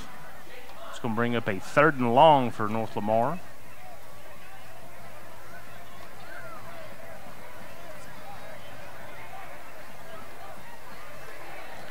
.718 left in the first half. Clock is rolling.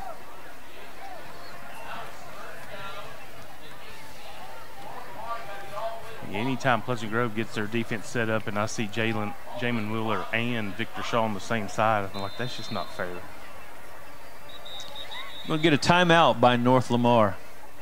We will take a Texas A&M Texarkana timeout. Quick commercial break. We'll see you in just a minute or so. A shield against the elements. Comfort in the midst of chaos. Shelter in the aftermath of destruction. For 75 years, Shelter Insurance has remained true to our promise to be there when you need us most. This is the heartbeat of our company, our why. Shelter Insurance. For your auto, home, and life. In Arkansas, see Brian Bolt for a free insurance review.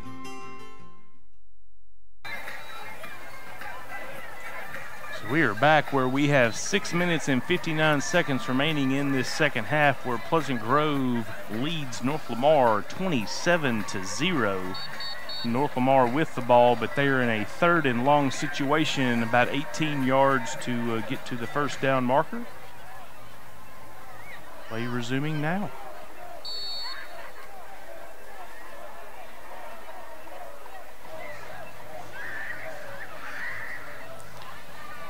Hildreth ran out to the right side, but then took it back up on his own.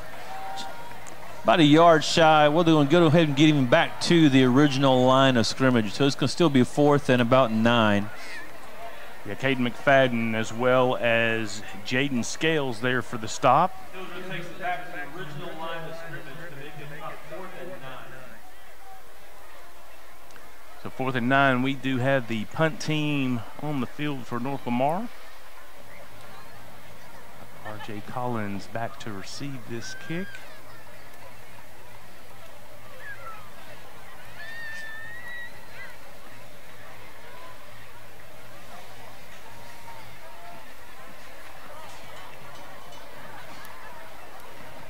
Very low punt, but nice roll for North Lamar. Got a great roll out of that.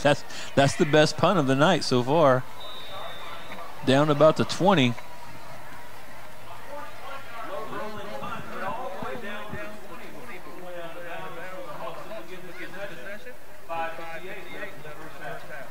Yeah, I don't think they'll ask how, but they'll ask how many. I think that's about a 40, 41-yard punt.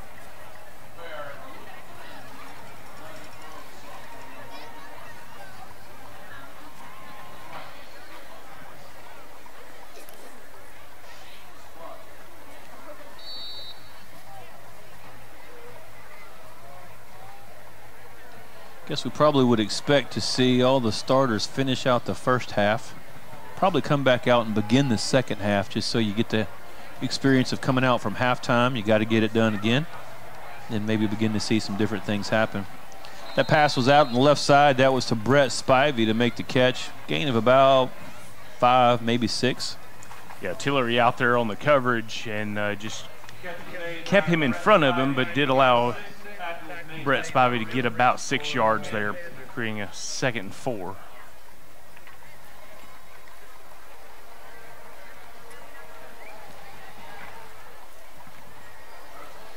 Johnson looking to throw. He had R.J. Collins wide open and threw it behind him and low. Yeah, Kari trying to put it on a string, but just doesn't quite get it there.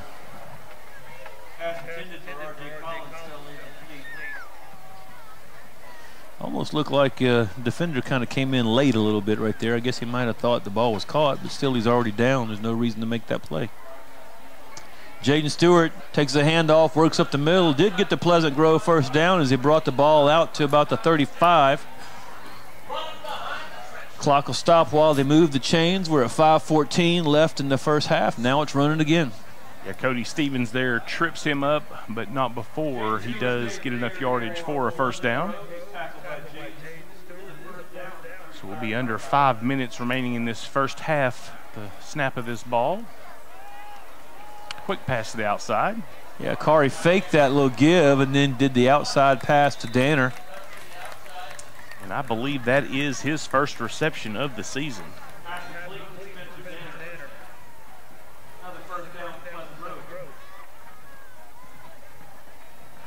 No, I'll take that back. I guess that was his 3rd. He does have 2 other receptions. Yeah, he's got one for a touchdown. I'm about to say he's got one for a touchdown, yeah. I forgot about that.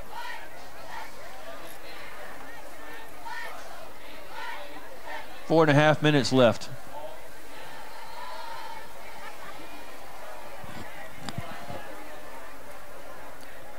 Johnson drops. He's got some pressure on the left side. He got away from it. Good job of dumping that ball out to Jaden Stewart, who takes a little nothing pass and gets 20, 25 yards out of it. What a great play by Stewart. Yeah, he wasn't tackled until Braden Reynolds happened to be in the right location. About 20 or 25 yards for a Pleasant Grove first down. But Jaden just looked like he was having fun out there. Johnson's looking to throw, looking for his man. He's got his man open, hung it up there. Athletic play is made by Torian Phillips. Torian spinning that ball. Yep, he's going to get a flag for that one. Yeah, he high-pointed that and held on to that ball as he came down. What a great catch. You know, he was defensive player or defensive MVP last week with a pick 6 there at the end of the first quarter or first half against Liberty Ilo.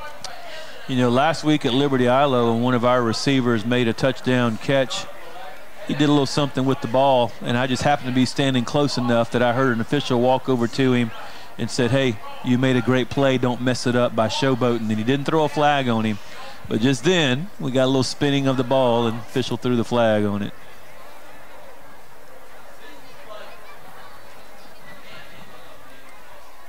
Looks like the yardage will be placed on the kickoff.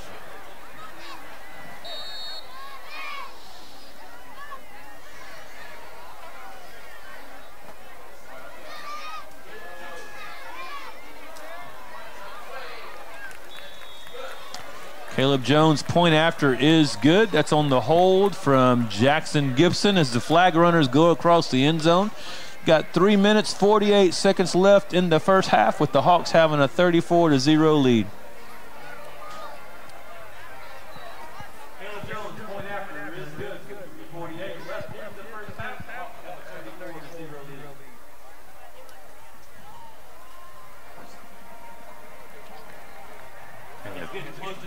Good to see that offense surrounding Torian there, congratulating him on the sidelines. What an athletic move, being able to high point that ball and come down with it. Especially when you've got a North Lamar Panther basically hanging on to you as you're coming down with it.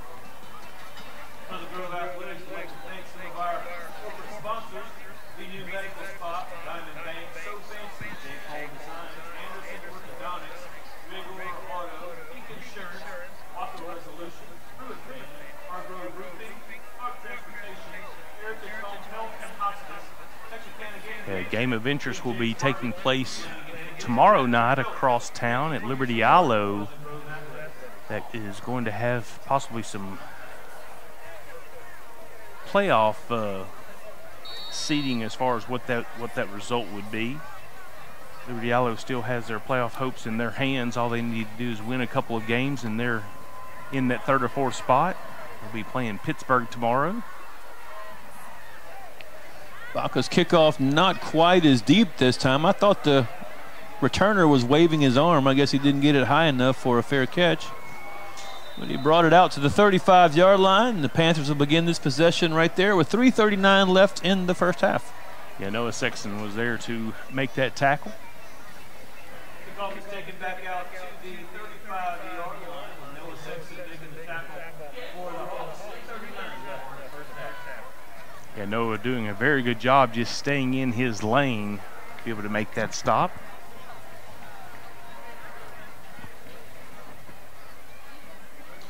You talk about kickoffs and things that happen, and I mean, last week at the Liberty Ilo game, one of the Liberty Ilo returners just had a great breakaway run, and Halston Baca, I mean, bowed up on him and got in front of him and made a beautiful open field tackle. That ball was intended for number 9, Xavier Johnson. It hit him in the hands. It would have been a good catch, you know, but he'd like to have another shot at that one, I'm sure. Well, it's the old joke, there's a reason why you play defense.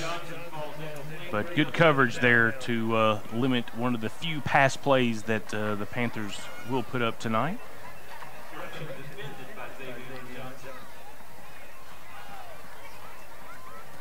It's going to bring up a 2nd and 10 with that pass incompletion.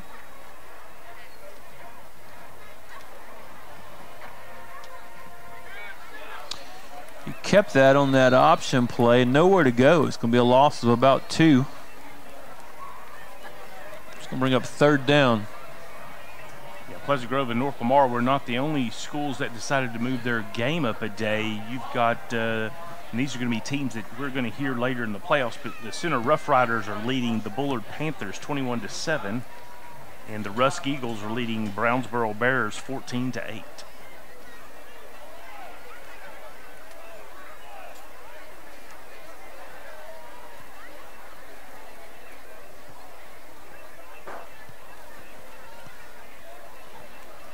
Hildreth gave it away on the inside. I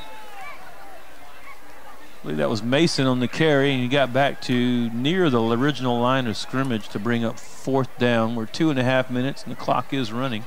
Yeah, Victor Shaw there on the stop there. The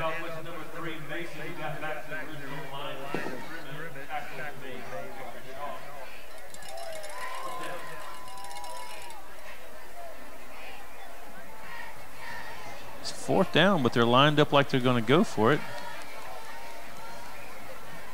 Looked like they got the Hawks to jump, but I don't see a flag. There it is.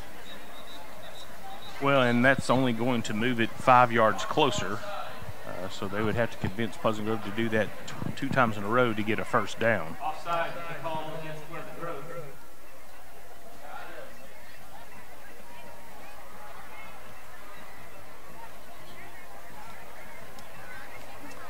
Yeah, with the way Pleasant Grove is going to finish in district, being the number 2 seed, they're going to play the 3rd seed out of District 8, which is probably going to be a 3-way tie between Center, Van, and Rusk. So it'd be interesting to know how they do their tiebreakers to determine who's 2nd, 3rd, and 4th in their district. Handoff up the middle. I don't know how he got through all those bodies, but he certainly did, and made it all the way down to about the 42-yard line for a Panther first down. Xavier Johnson there for the stop, and I guess that's the reason why North Lamar went for it there. So that's going to take it to 1 minute and 35 seconds when looks like putting the ball in play at the Hawk 42-yard line.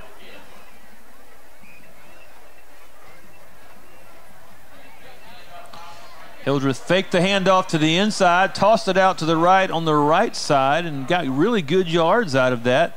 That was number 23 for the Panthers, Jace Johnson, on that carry. Yeah, everybody was covered well, even the pitch man, but he just ran right through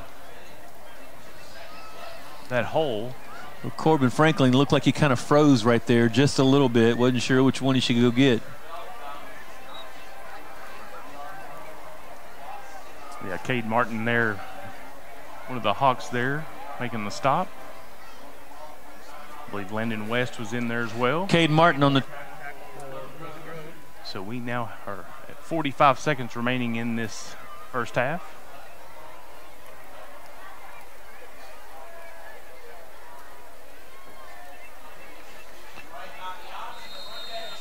Toss out to the right. I believe that was Jace Johnson once again. Yeah, Corbin Franklin was definitely all over the pitch man for that one, keeping it to a very short gain. The ball does go out of bounds, so that does stop the clock at 32 seconds. Do see some laundry on the field, though.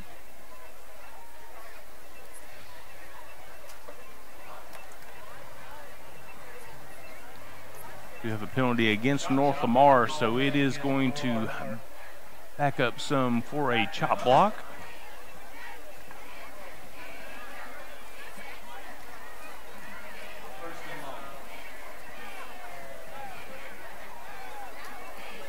Just when North Lamar was seeing a little bit of movement and get a costly penalty.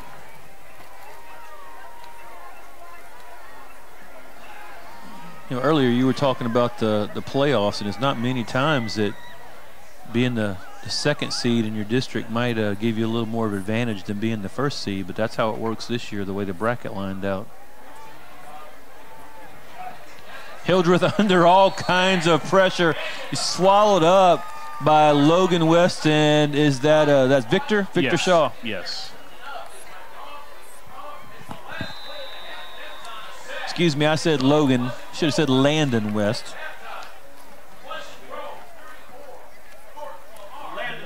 Well, that is going to take it to the end of the first half, where Pleasant Grove leads 34-0 over the North Lamar Panthers. Great defensive effort by the Pleasant Grove Hawks tonight, and very good efficiency on the offensive side. I think this is what we expected. Looking forward to watching the band and the drill teams perform at halftime. We will see you just shortly before kickoff.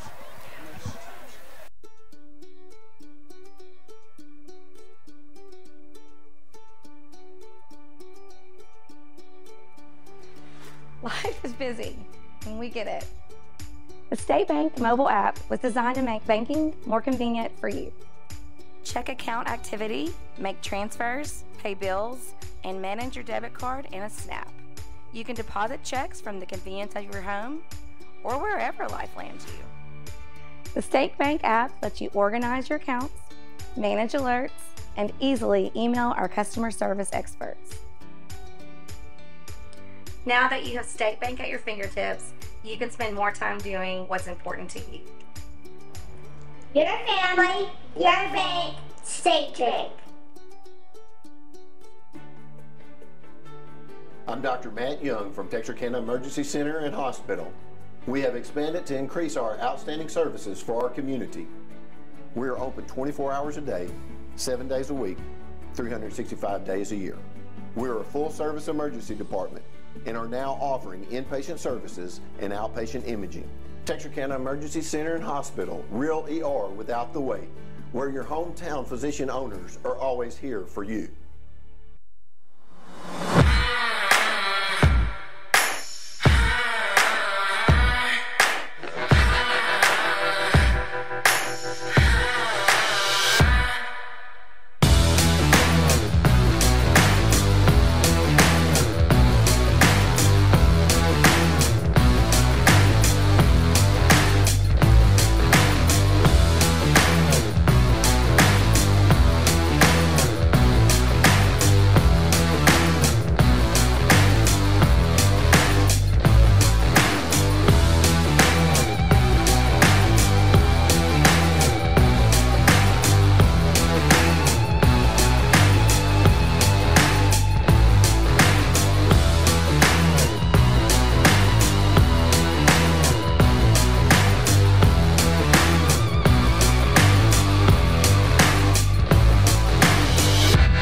Texas A&M University Texarkana has brought the excitement of college athletics to your hometown. Our student athletes come from right down the street, across the country, and around the world to compete in tennis, soccer, basketball, baseball, softball, cross country, and volleyball. Come cheer on the Eagles and experience the action-packed thrill of TAMUT Athletics. For scheduled information, visit TAMUT Athletics on Facebook or visit www.tamuteagles.com. You've spent years working hard to create your financial security. Reward yourself with a checking account designed specifically for you by a bank that shows you the outstanding level of customer service you deserve. With State Bank's Elite Checking, you can qualify for a competitive rate of interest, no monthly service fee, free checks, and superior customer service. Let State Bank be your bank for service, relationships, and living life to its fullest.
Great halftime presentations by both schools, band and drill teams.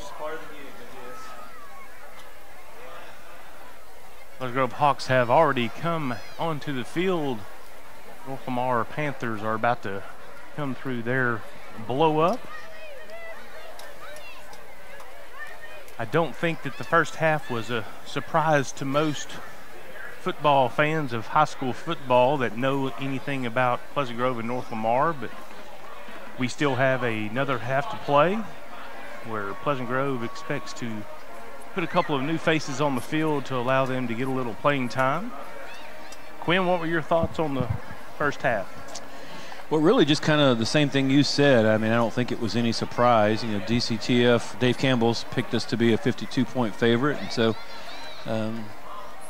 we knew it should be a game that we run off with. But, you know, from a Pleasant Grove perspective, you still want to be able to execute well and do the right thing. So the fumble at the 1-yard line and then letting them make a long drive on that, even though it didn't cost us anything ultimately, you still want to be better than that. You want to be mistake-free. So I think that's a good eye-opener. Hey, it can happen anytime against anybody. A good reminder. So that's good stuff. I like that we're working in the first half. We worked the passing game a lot.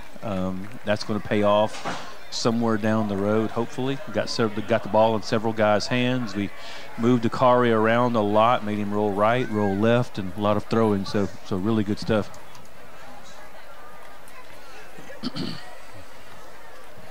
I do think in the second half we're going to see a lot of young guys coming in and get some experience. I don't know if that'll be early in the second half or just waiting to give them the fourth quarter, but there's some mamas and daddies in the stands looking forward to seeing their youngsters get out and get some varsity action. Well, the leg of Halston Baca sends it to the 10-yard line where it's fair caught. There's a part of me that wonders in this kind of game, you know, if you're North Lamar or any other team in this situation, and would you rather just kind of take your chances on the kickoff? Let's try to get a return and see if you can get something positive on the board rather than fair catching everything.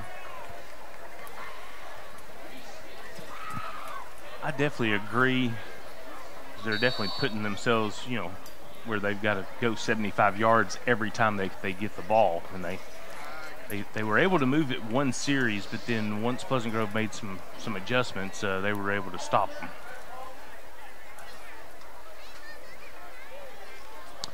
So Hildreth takes the first snap and hands it up, trying to go right up the middle, and the Black Hawk defense shuts it down at the line of scrimmage.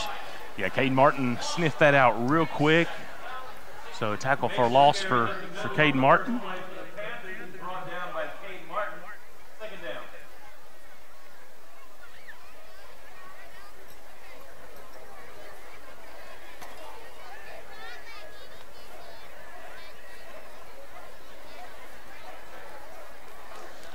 The loss of 2, so it's 2nd and 12 for North Lamar. Hildreth under center, sends a man in motion. Kept it himself and kind of went up the hole in the middle there. Got out to about the 30-yard line. It's going to be 3rd and manageable.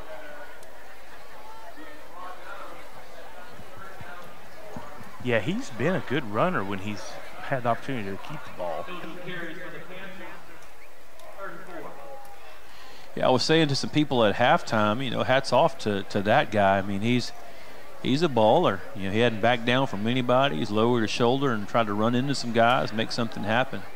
Well, and plays free safety on the defense. I mean, he's been out there, I think, almost every play tonight.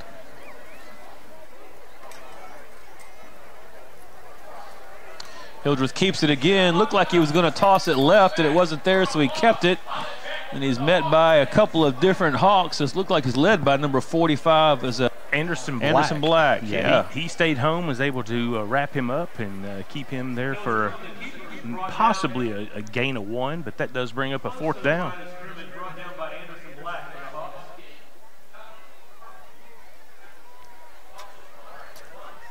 So Collins back deep for the punt return. Panthers have had a little bit of trouble on this snap a couple of times. The one great punt they had was really a low, almost a little better than a squib kick, but he got a great roll out of it. Clock setting at 9 minutes and 49 seconds.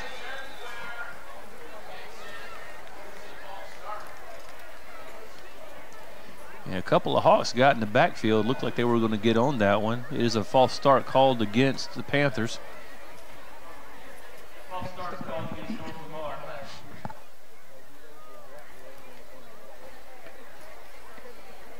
Because of how quickly the Hawks got back there, my initial thought was that they must have roughed the kicker or hit the kicker or something, but that was a false start.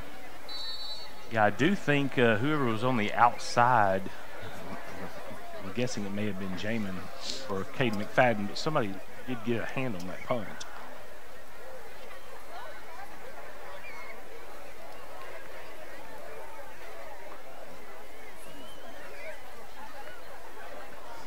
Low snap, but he was able to get it away.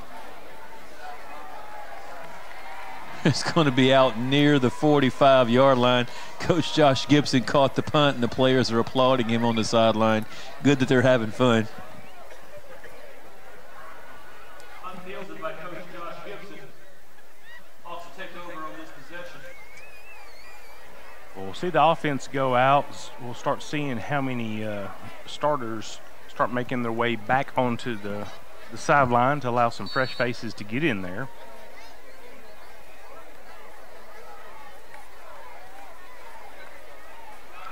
All of those look like familiar numbers to me.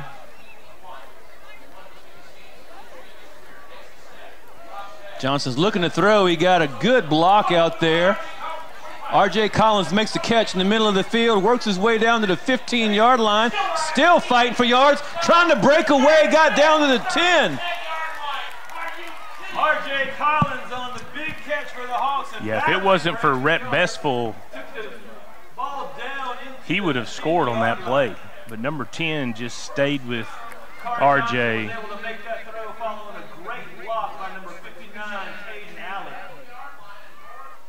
Just good, tough running by Collins there. All right, he takes him to the line. Ball came out. Looks like the white shirts might have got it. Really kind of looked like a busted play, possibly. Well, it looked like Torian Phillips was coming across a little trap, and the defensive line was back there at the same time. Yeah, it looked like we got through the A gaps, or they got through the A gaps. That does bring up a mistake by the Pleasant Grove offense here early in this third quarter. 8 minutes and 47 seconds remaining in the third quarter. The Panthers are going to take the ball 1st and 10 at their own 18-yard line.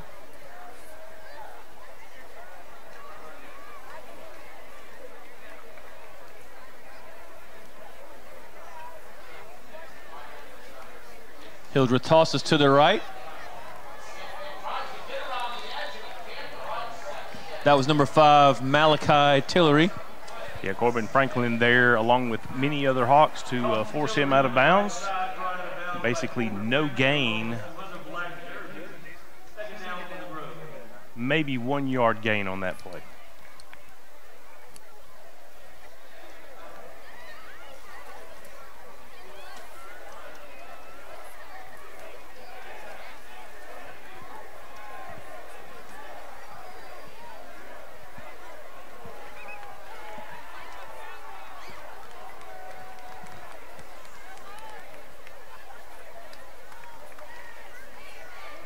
Hildreth handed it off. The ball went up the middle, and the runner was tackled by Victor Shaw on that play. I didn't see what the number of the runner was.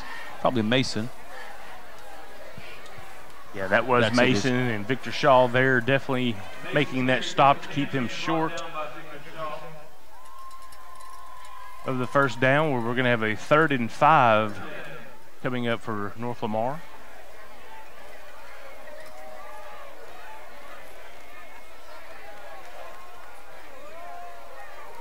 Jalen Foster is in there next to Victor Shaw. Hildreth gives it up the middle. Mason found a hole and almost got away. He's brought down just by a shoestring tackle. Yeah, it looks like Zach May. No, that was Logan Holt. 29 and 25 look the same to me this far up. That takes us under the 7-minute mark left in this third quarter.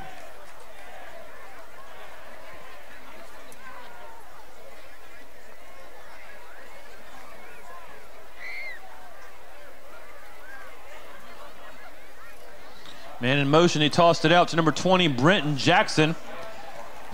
Nowhere for him to go. He's back to the line of scrimmage. Hawks are saying the ball came out. It's going into the end zone. We're looking for a signal. I believe they're going to say he's down. Yeah, Jalen Foster was there with the stop, but the ball coming out, but it was a little late. That's going to be a turnover on downs.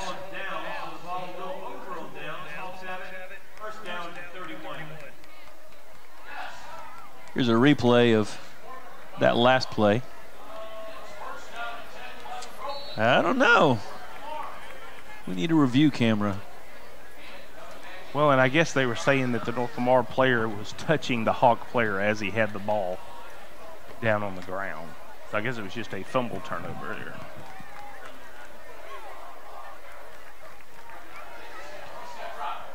Johnson throwing the fade route in the corner. He's got Jalen Bordley who goes up to make the play. That's a touchdown for Bordley.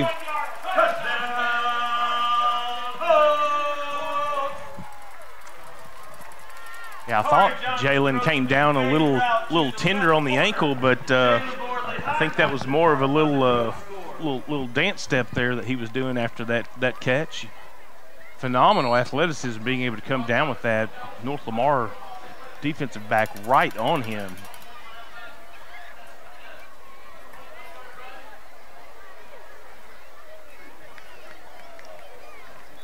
Caleb Jones' point after is good. You've got 6:22 left in the third quarter.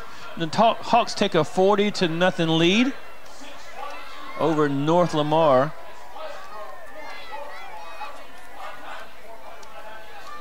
So if my stats are right, Bordley has doubled his receiving touchdowns tonight. Is that right? He had 2 coming into it, and he's made 2 tonight? Correct.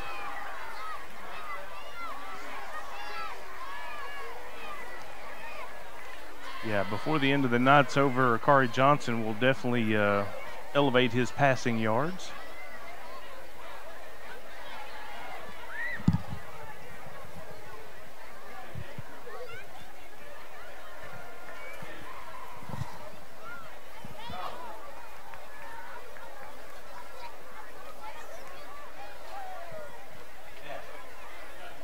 So Pleasant Grove in the third quarter. Mr. Baca putting the ball on the tee, getting it back into play where it'll be 6 minutes and 22 seconds once this ball gets put into play.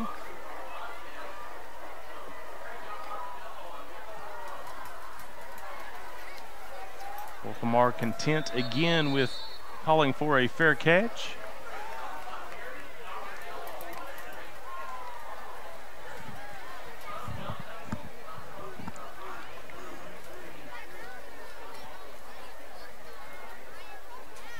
North Lamar once again 75 yards away from putting points on the board.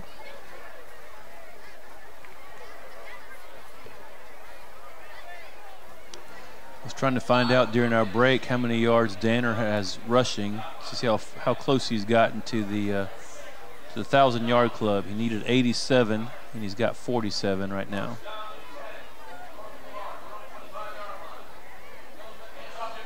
Hildreth hands off. Mason carries it up the middle.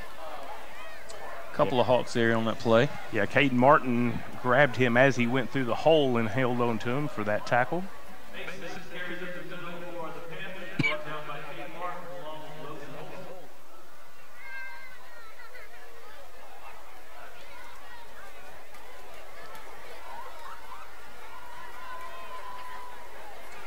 Torian Phillips down here at the bottom of the screen playing cornerback. You just hope that you don't keep your eyes peeled into the inside too long if they did decide to pass. Give it to the inside once again. Ball comes out to the 35-yard line. That's Mason. He's worked hard tonight as well. He should have good yardage. Yeah, he's definitely going to be over 1,000 yards after tonight's game. But Corbin Franklin there adding to his tackle total there on that play.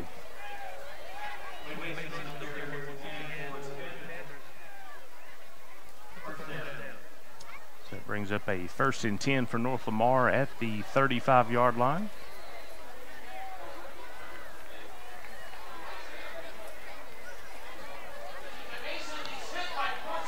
Handoff to Mason again. Somehow he got out of that pile and got a couple of extra yards. He got near the 40-yard line to make it a 2nd down. Yeah, Jaden Scales ended up with that tackle, but not before squeezing right between Victor Shaw and Logan Holt for that short gain of 4 yards.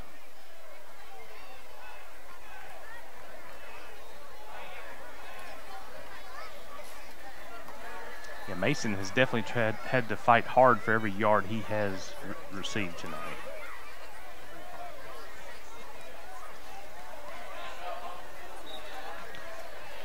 They work in the middle of the line pretty consistently against the Hawks.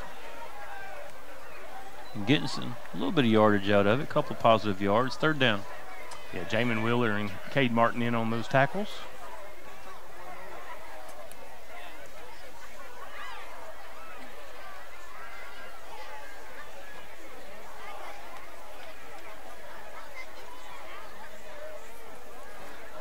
Just under 4 minutes left in the 3rd quarter. We're at 3:48. Hildreth keeps it, nowhere to go, and he is stonewalled and dropped at the 40-yard line. Yeah, Cade Martin there for the stop. Tackle for loss. Brings up 4th and 3.5.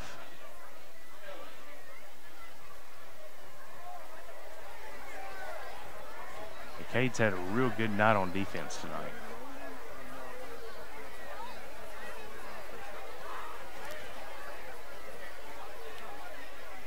He probably knew going into this game that his services on the offensive side weren't going to be needed much tonight.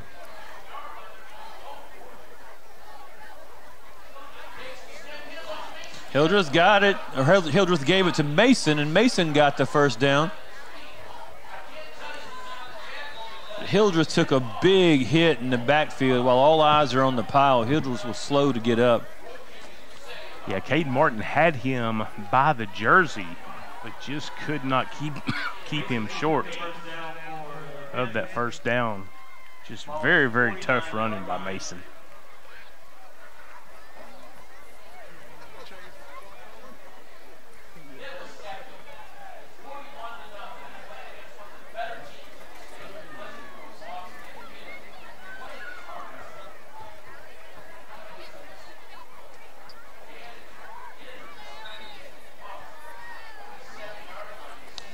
Mason carries again. He's just getting a load of work on this drive. They keep pounding for a little short yardage, keeping the clock running. They're basically going to run out the 3rd quarter here on us. Ball's at the 48-yard line. Minute 56. The clock is running. 2nd down for North Lamar.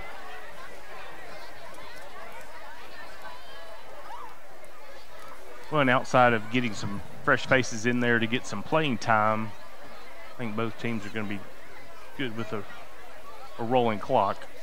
Hildreth gives to Mason again. Man, you fumble on the play. Yeah, Corbin Franklin just ripped that right out of his hands. Corbin Franklin took the ball out of the running back's hands for Pleasant Grove possession.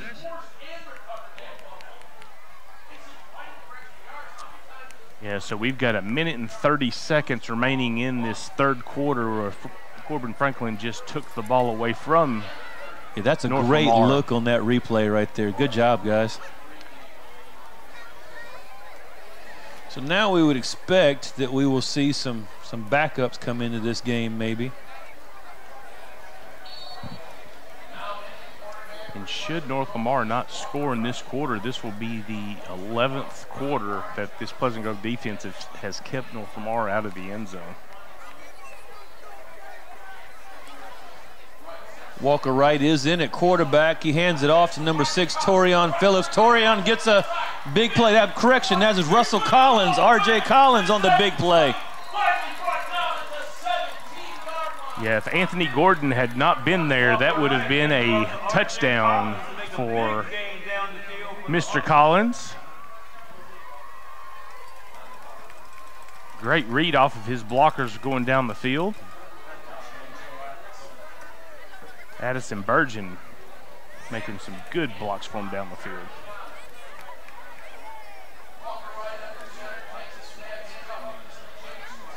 Walker hands it off to Jaden Stewart. Nowhere for him to go, but man, he's still battling. Took a hit under the chin to get brought down inside the 30. Couple of Panthers slow to get up. Yeah, Corbin Blees for the Panthers on the stop there. That tackle for loss is going to bring up a long 2nd and 20 for Pleasant Grove. Evan Dameron up top. Wright tosses it out to Jalen Bordley. Bordley's is running up the middle. He's going to take it in for a touchdown. What a great spin move by Jalen Bordley. When he started cutting it inside, I was questioning why he was doing so, but once again, I think even on the previous play, he saw something we didn't.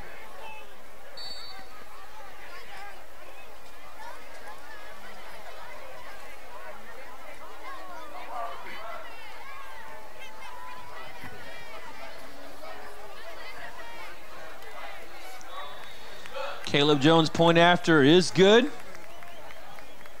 That will make our score is going to be 49-0. 48-0. 14 seconds left in the 3rd quarter. Well, a score of interest. The Brownsboro Bears are leading the Rusk Eagles 23-14. And I do not think that Brownsboro has a win in district yet, and that definitely could control Rusk being able to continue their playoff streak.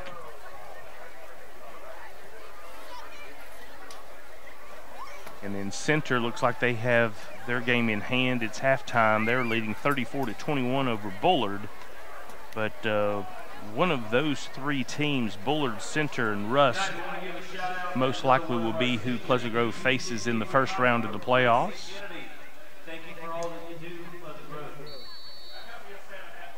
And with the assumption of a successful first week of the playoffs, we will more than likely face Sunnyvale.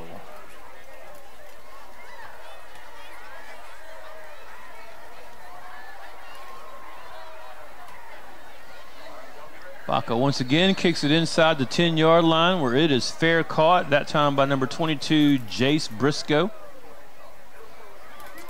Yeah, I'm not exactly sure how, but there is a down Panther. Looks like he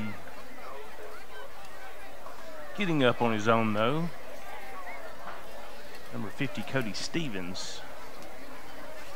A little slow to get up. Looks like the majority of the regular defense is out there.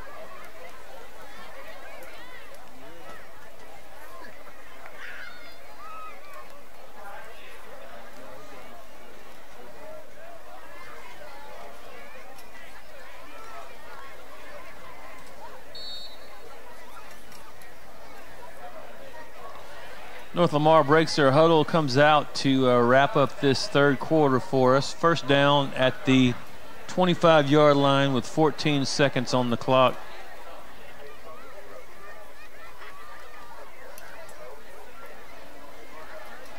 Hildreth keeps it himself, kind of fakes the toss, but then he's brought down in the backfield. That's by number 56, Cade Martin. Yeah, Cade Martin came through the line and was just following him to the hole. And about the time that Hildreth decided to keep the ball, Cade Martin thought otherwise and made a tackle in the backfield, possibly at the line of scrimmage. So that's going to take us to the beginning of the fourth quarter, where Pleasant Grove leads 48-0 over the North Lamar Panthers, where North Lamar will have the ball second and about 9 on their own 25-yard line, facing this Pleasant Grove defense that has held the shutout to this point.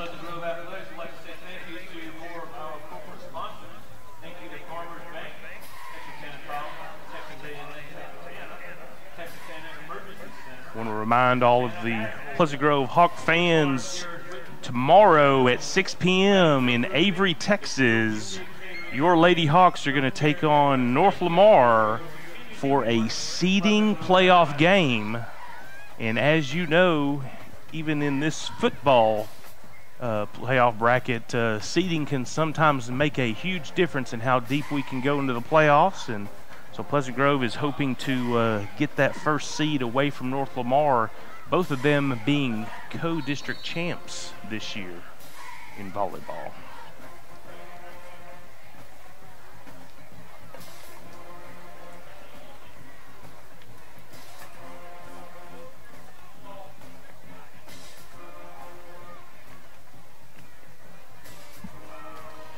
North Lamar comes out to start this fourth quarter for us at the 25-yard line. Hildreth hands it off to Mason, barrels up the middle. Got 2, maybe 3.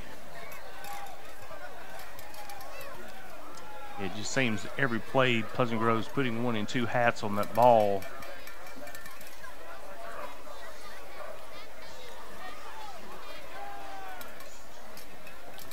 Makes it third down for the Panthers. They send a couple of receivers wide, low in the formation.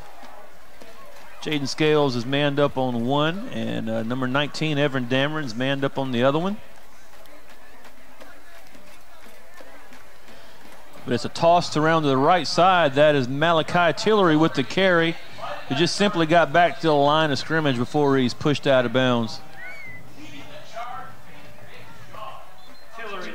Yeah, Noah Sexton, one of the mini Hawks there on that stop.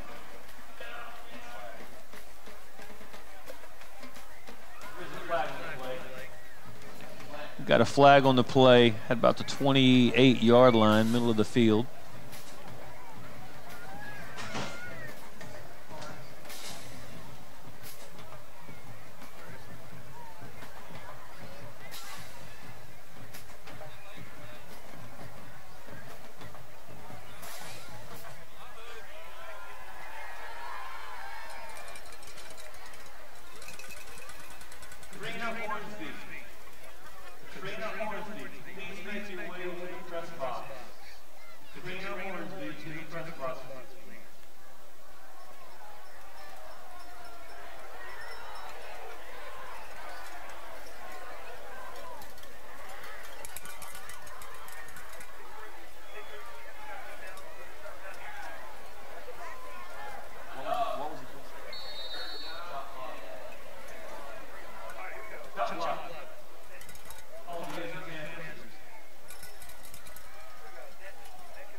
We're under 11 minutes, 10:47, clock is running. Handoff over to the right, not much there for the Panthers. Yeah, Caden Martin involved in that as well as Victor Shaw.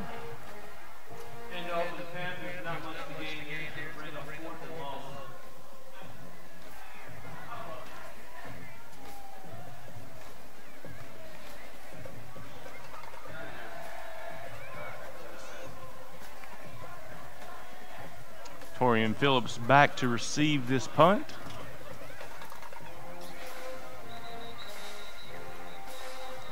I think Pleasant Grove was trying to play with 12 men that time. So we're going to take a Texas A&M Texarkana timeout. Texas A&M University Texarkana has brought the excitement of college athletics to your hometown. Our student athletes come from right down the street, across the country, and around the world to compete in tennis, soccer, basketball, baseball, softball, cross country, and volleyball. Come cheer on the Eagles and experience the action-packed thrill of TAMUT Athletics. For schedule information, visit TAMUT Athletics on Facebook or visit www.tamuteagles.com. Yeah,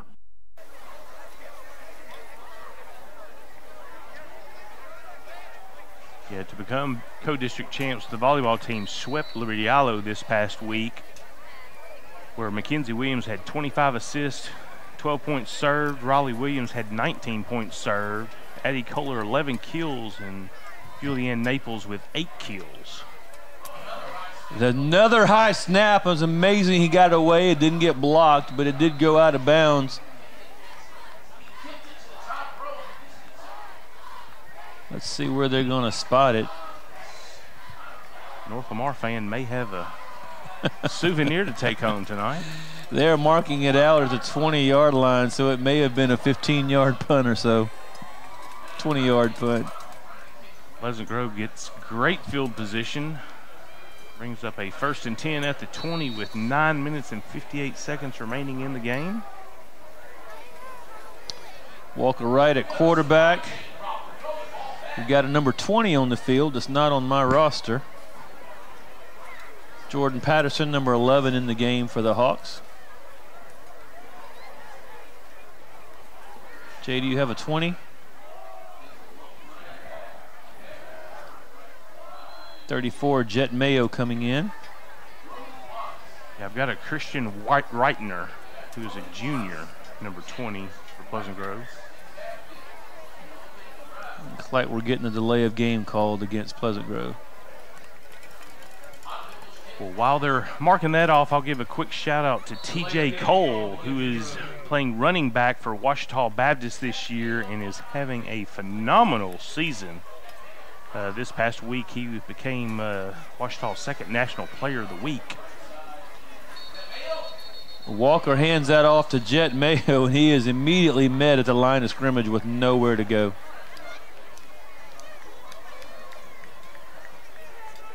Yeah, at the beginning of the season, I asked Coach Gibson just in casual conversation, did he think that, that TJ would get drafted? And at that point, he said, well, for sure he'll get a free agent opportunity. But I think TJ's making people pay attention to him. I think he's got a really good shot at getting drafted. Well, there's going to be an opportunity for him to play in the Shrine Bowl, I believe, and that'll be able to have more sets of eyes on him. He's averaging 161 yards a game this year and 18 rushing touchdowns. Walker Wright gives it off to Patterson. Patterson's got room running that jet sweep around the left side. Gonna get close to the original line of scrimmage, maybe a yard shy of that. Yeah, he was brought down by Brenton Jackson.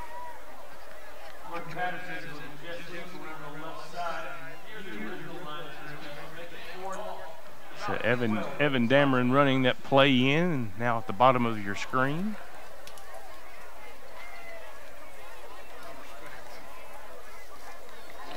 Wright's rolling right, looking to throw. He's a left-handed quarterback. Just a little bit low. That might be, I think that's his first pass attempt of the season. If it is, we want to try to encourage the coaches, let him get his first chance rolling to the left, since he's a left-handed quarterback. Yeah, that was Kenmarion Jones who attempted to field that ball. He's a freshman. He's going to be fun to watch the next few years.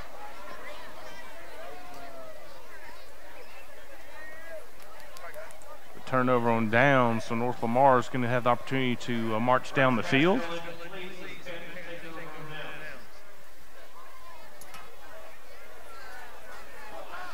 Hildreth kept it around the right side. Ty Boozer there on the stop. Fresh name that we've called tonight. Gain of about 6 for Hildreth.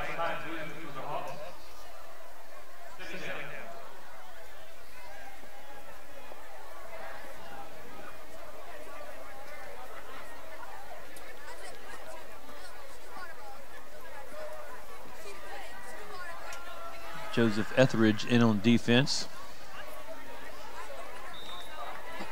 Mason takes the carry, brought down a little shy of the line of scrimmage. Might be a yard loss. Give a shout out to the Pleasant Grove cross country team. They ran at regionals this week and ended their season, but had a successful one. I know that they're looking for getting even better next year with this team.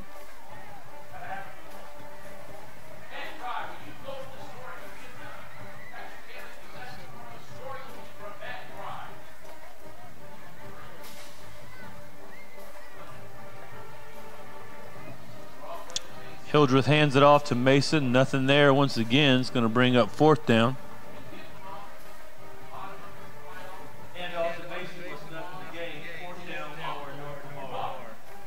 Yeah, Isaiah Wooten there on the stop for Pleasant Grove. Another fresh name in there.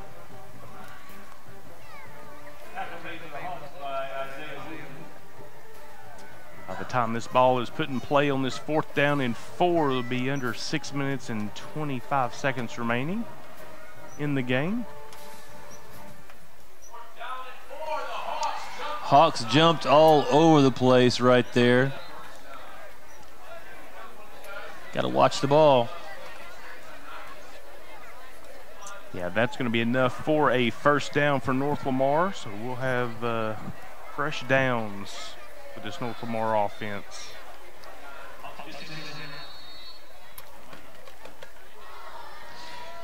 Hawks just sent in 2 numbers that I don't have on my roster, 54 and 64. Do you have those? Well, in 23, we went in 2, Terrell Payton. 64 is going to be Julian Toby. And the other number you said? 64. 64, that was Julian Toby. 54. And 54 is going to be Colton Librand. Second pass tonight. Just outside the stretched hands of Jack Johnson. Xavier Johnson there for the defensive effort there, along with Torian Phillips.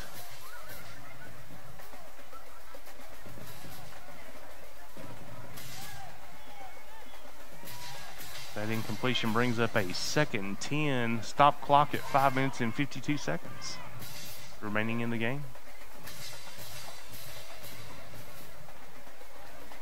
Hildreth kept it around the left side. Brought down, was that number 12 or 13? Yeah, number 12, Joseph Etheridge in there on the defense.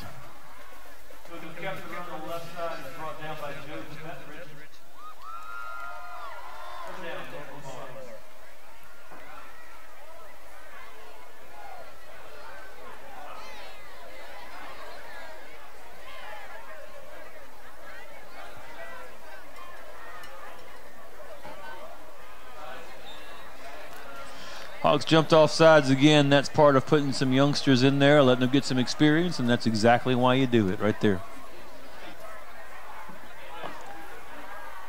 When you'd much rather them do that now rather than later in the season. Ladies and gentlemen, the concession stand, hot dogs are being sold for $1 while they last. This brings up a 3rd and 2 for North Lamar.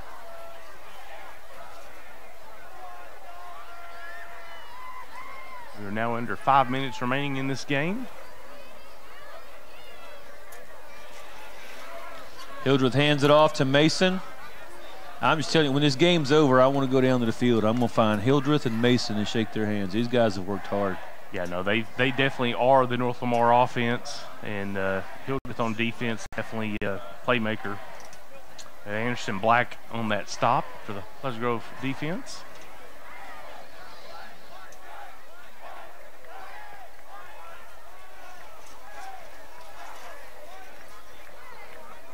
So 1st and 10, North Lamar at their own 45-yard line.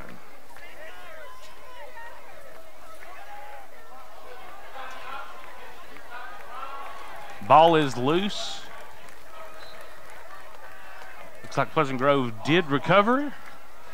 Jalen Foster was able to get on top of that. Fumble on the play, recovered by the Hawks.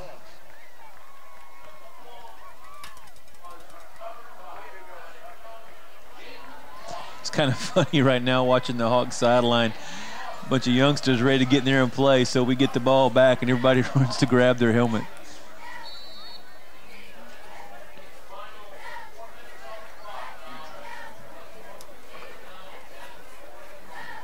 Got a new 36 into the game. It's not Cade Martin. Yeah, that's freshman Camarion Jones. That's a big run. Is that McFadden? Cade McFadden on the carry.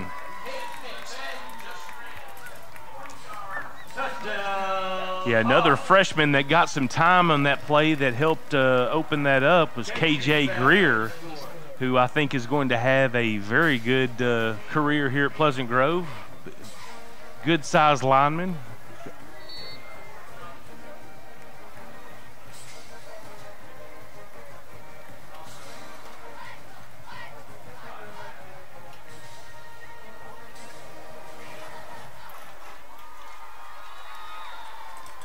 And the extra point is good, so that's going to take this score 55-0 with 4 minutes remaining in the game.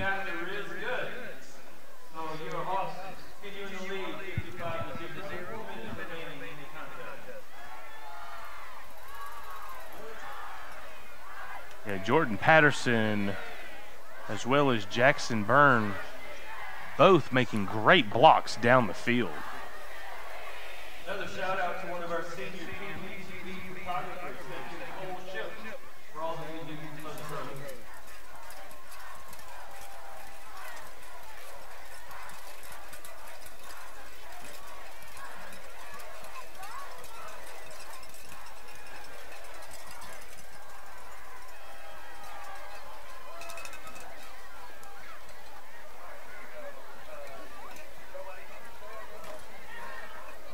Austin Baca once again, ball on the tee, ready to set it sailing.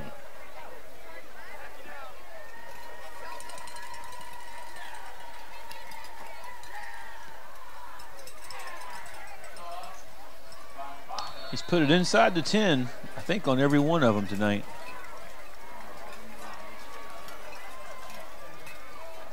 Well, he hasn't had to mess with the breeze all night long because the flags have basically been steel. His leg is just phenomenal for just a sophomore. Well, that and just for not really having a lot of experience in doing it. If I understand the story correctly, he just came out this summer and said, I think I can do this. I've never done it before. It really is that simple. Well, and he's got athletic ability. I mean, he had a dunk in an 8th grade basketball game. So if you can do that, you're going to impress me.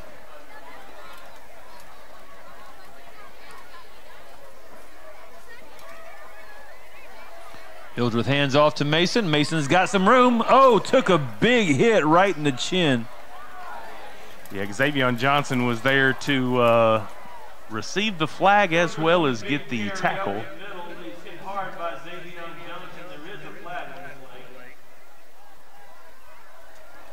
This flag will probably either be a target or a celebration. Unsportsmanlike conduct.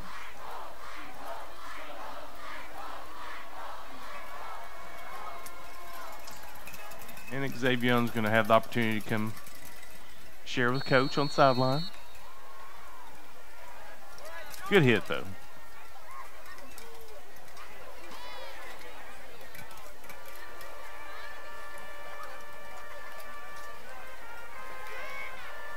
So under 3 minutes and 30 seconds remaining in the game. First down. Hildreth gives it Mason, but the ball's on the ground. Looks like the Hawks got it.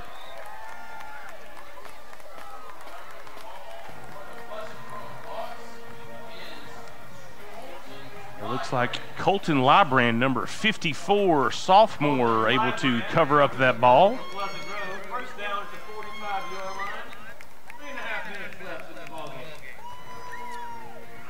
So this young defense has definitely had a few turnovers the past 4 or 5 minutes. Well, you know that when they went out to get on the field, the starting defense and the two deep guys all told them, hey, you hold on to our shutout. They don't like giving their shutout away.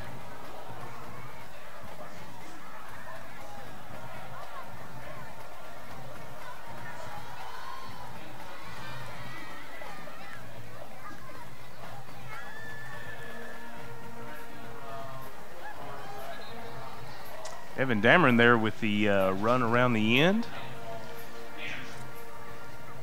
Yeah, that kind of threw me. I thought that was 19, but I'm not used to seeing him at that position, so I was a little gun shy on saying it. And Joseph Etheridge bringing in the play and then coming down to the bottom of the screen.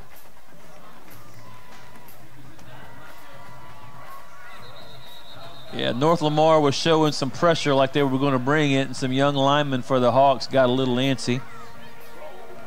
Again, just part of growing up, getting experience.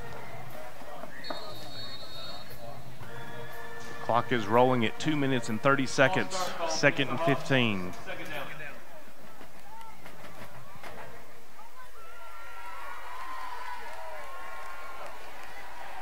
Toss outside, Evan Dameron again running hard, takes it past the 40, might have got a yard out of that. Yeah, Anthony Gordon for the Panthers there for the stop for a short gain, if any, possibly a yard.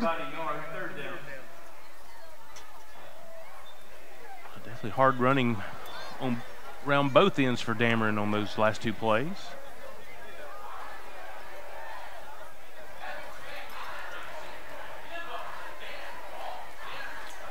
KJ Greer and Julian Toby playing on this right side. Same thing again. Panthers show some pressure and the Hawks get a little jumpy. 5 more yards is going to bring up a 3rd and 19 for this Pleasant Grove offense. Clock is running.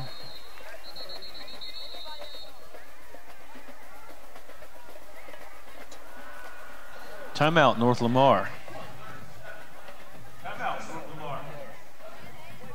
And we are going to take a Texas A&M Texarkana timeout. Commercial break. You've spent years working hard to create your financial security. Reward yourself with a checking account designed specifically for you by a bank that shows you the outstanding level of customer service you deserve. With State Bank's Elite Checking, you can qualify for a competitive rate of interest, no monthly service fee, free checks, and superior customer service. Let State Bank be your bank for service, relationships, and living life to its fullest.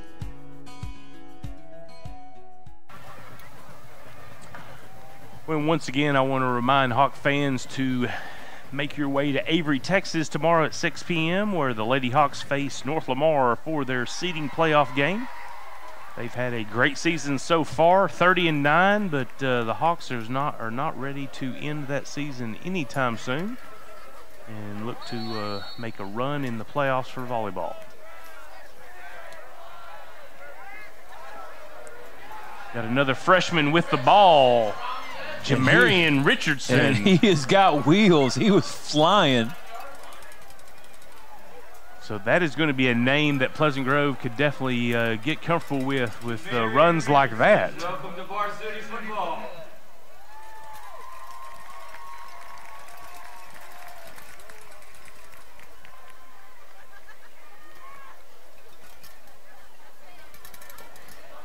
It's a handoff again on the inside. Hawks are eating up clock right now.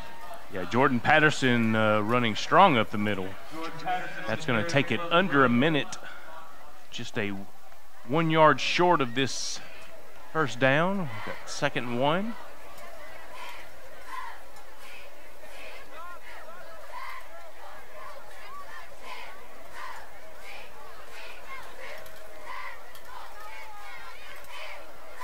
Brody Watts in the backfield.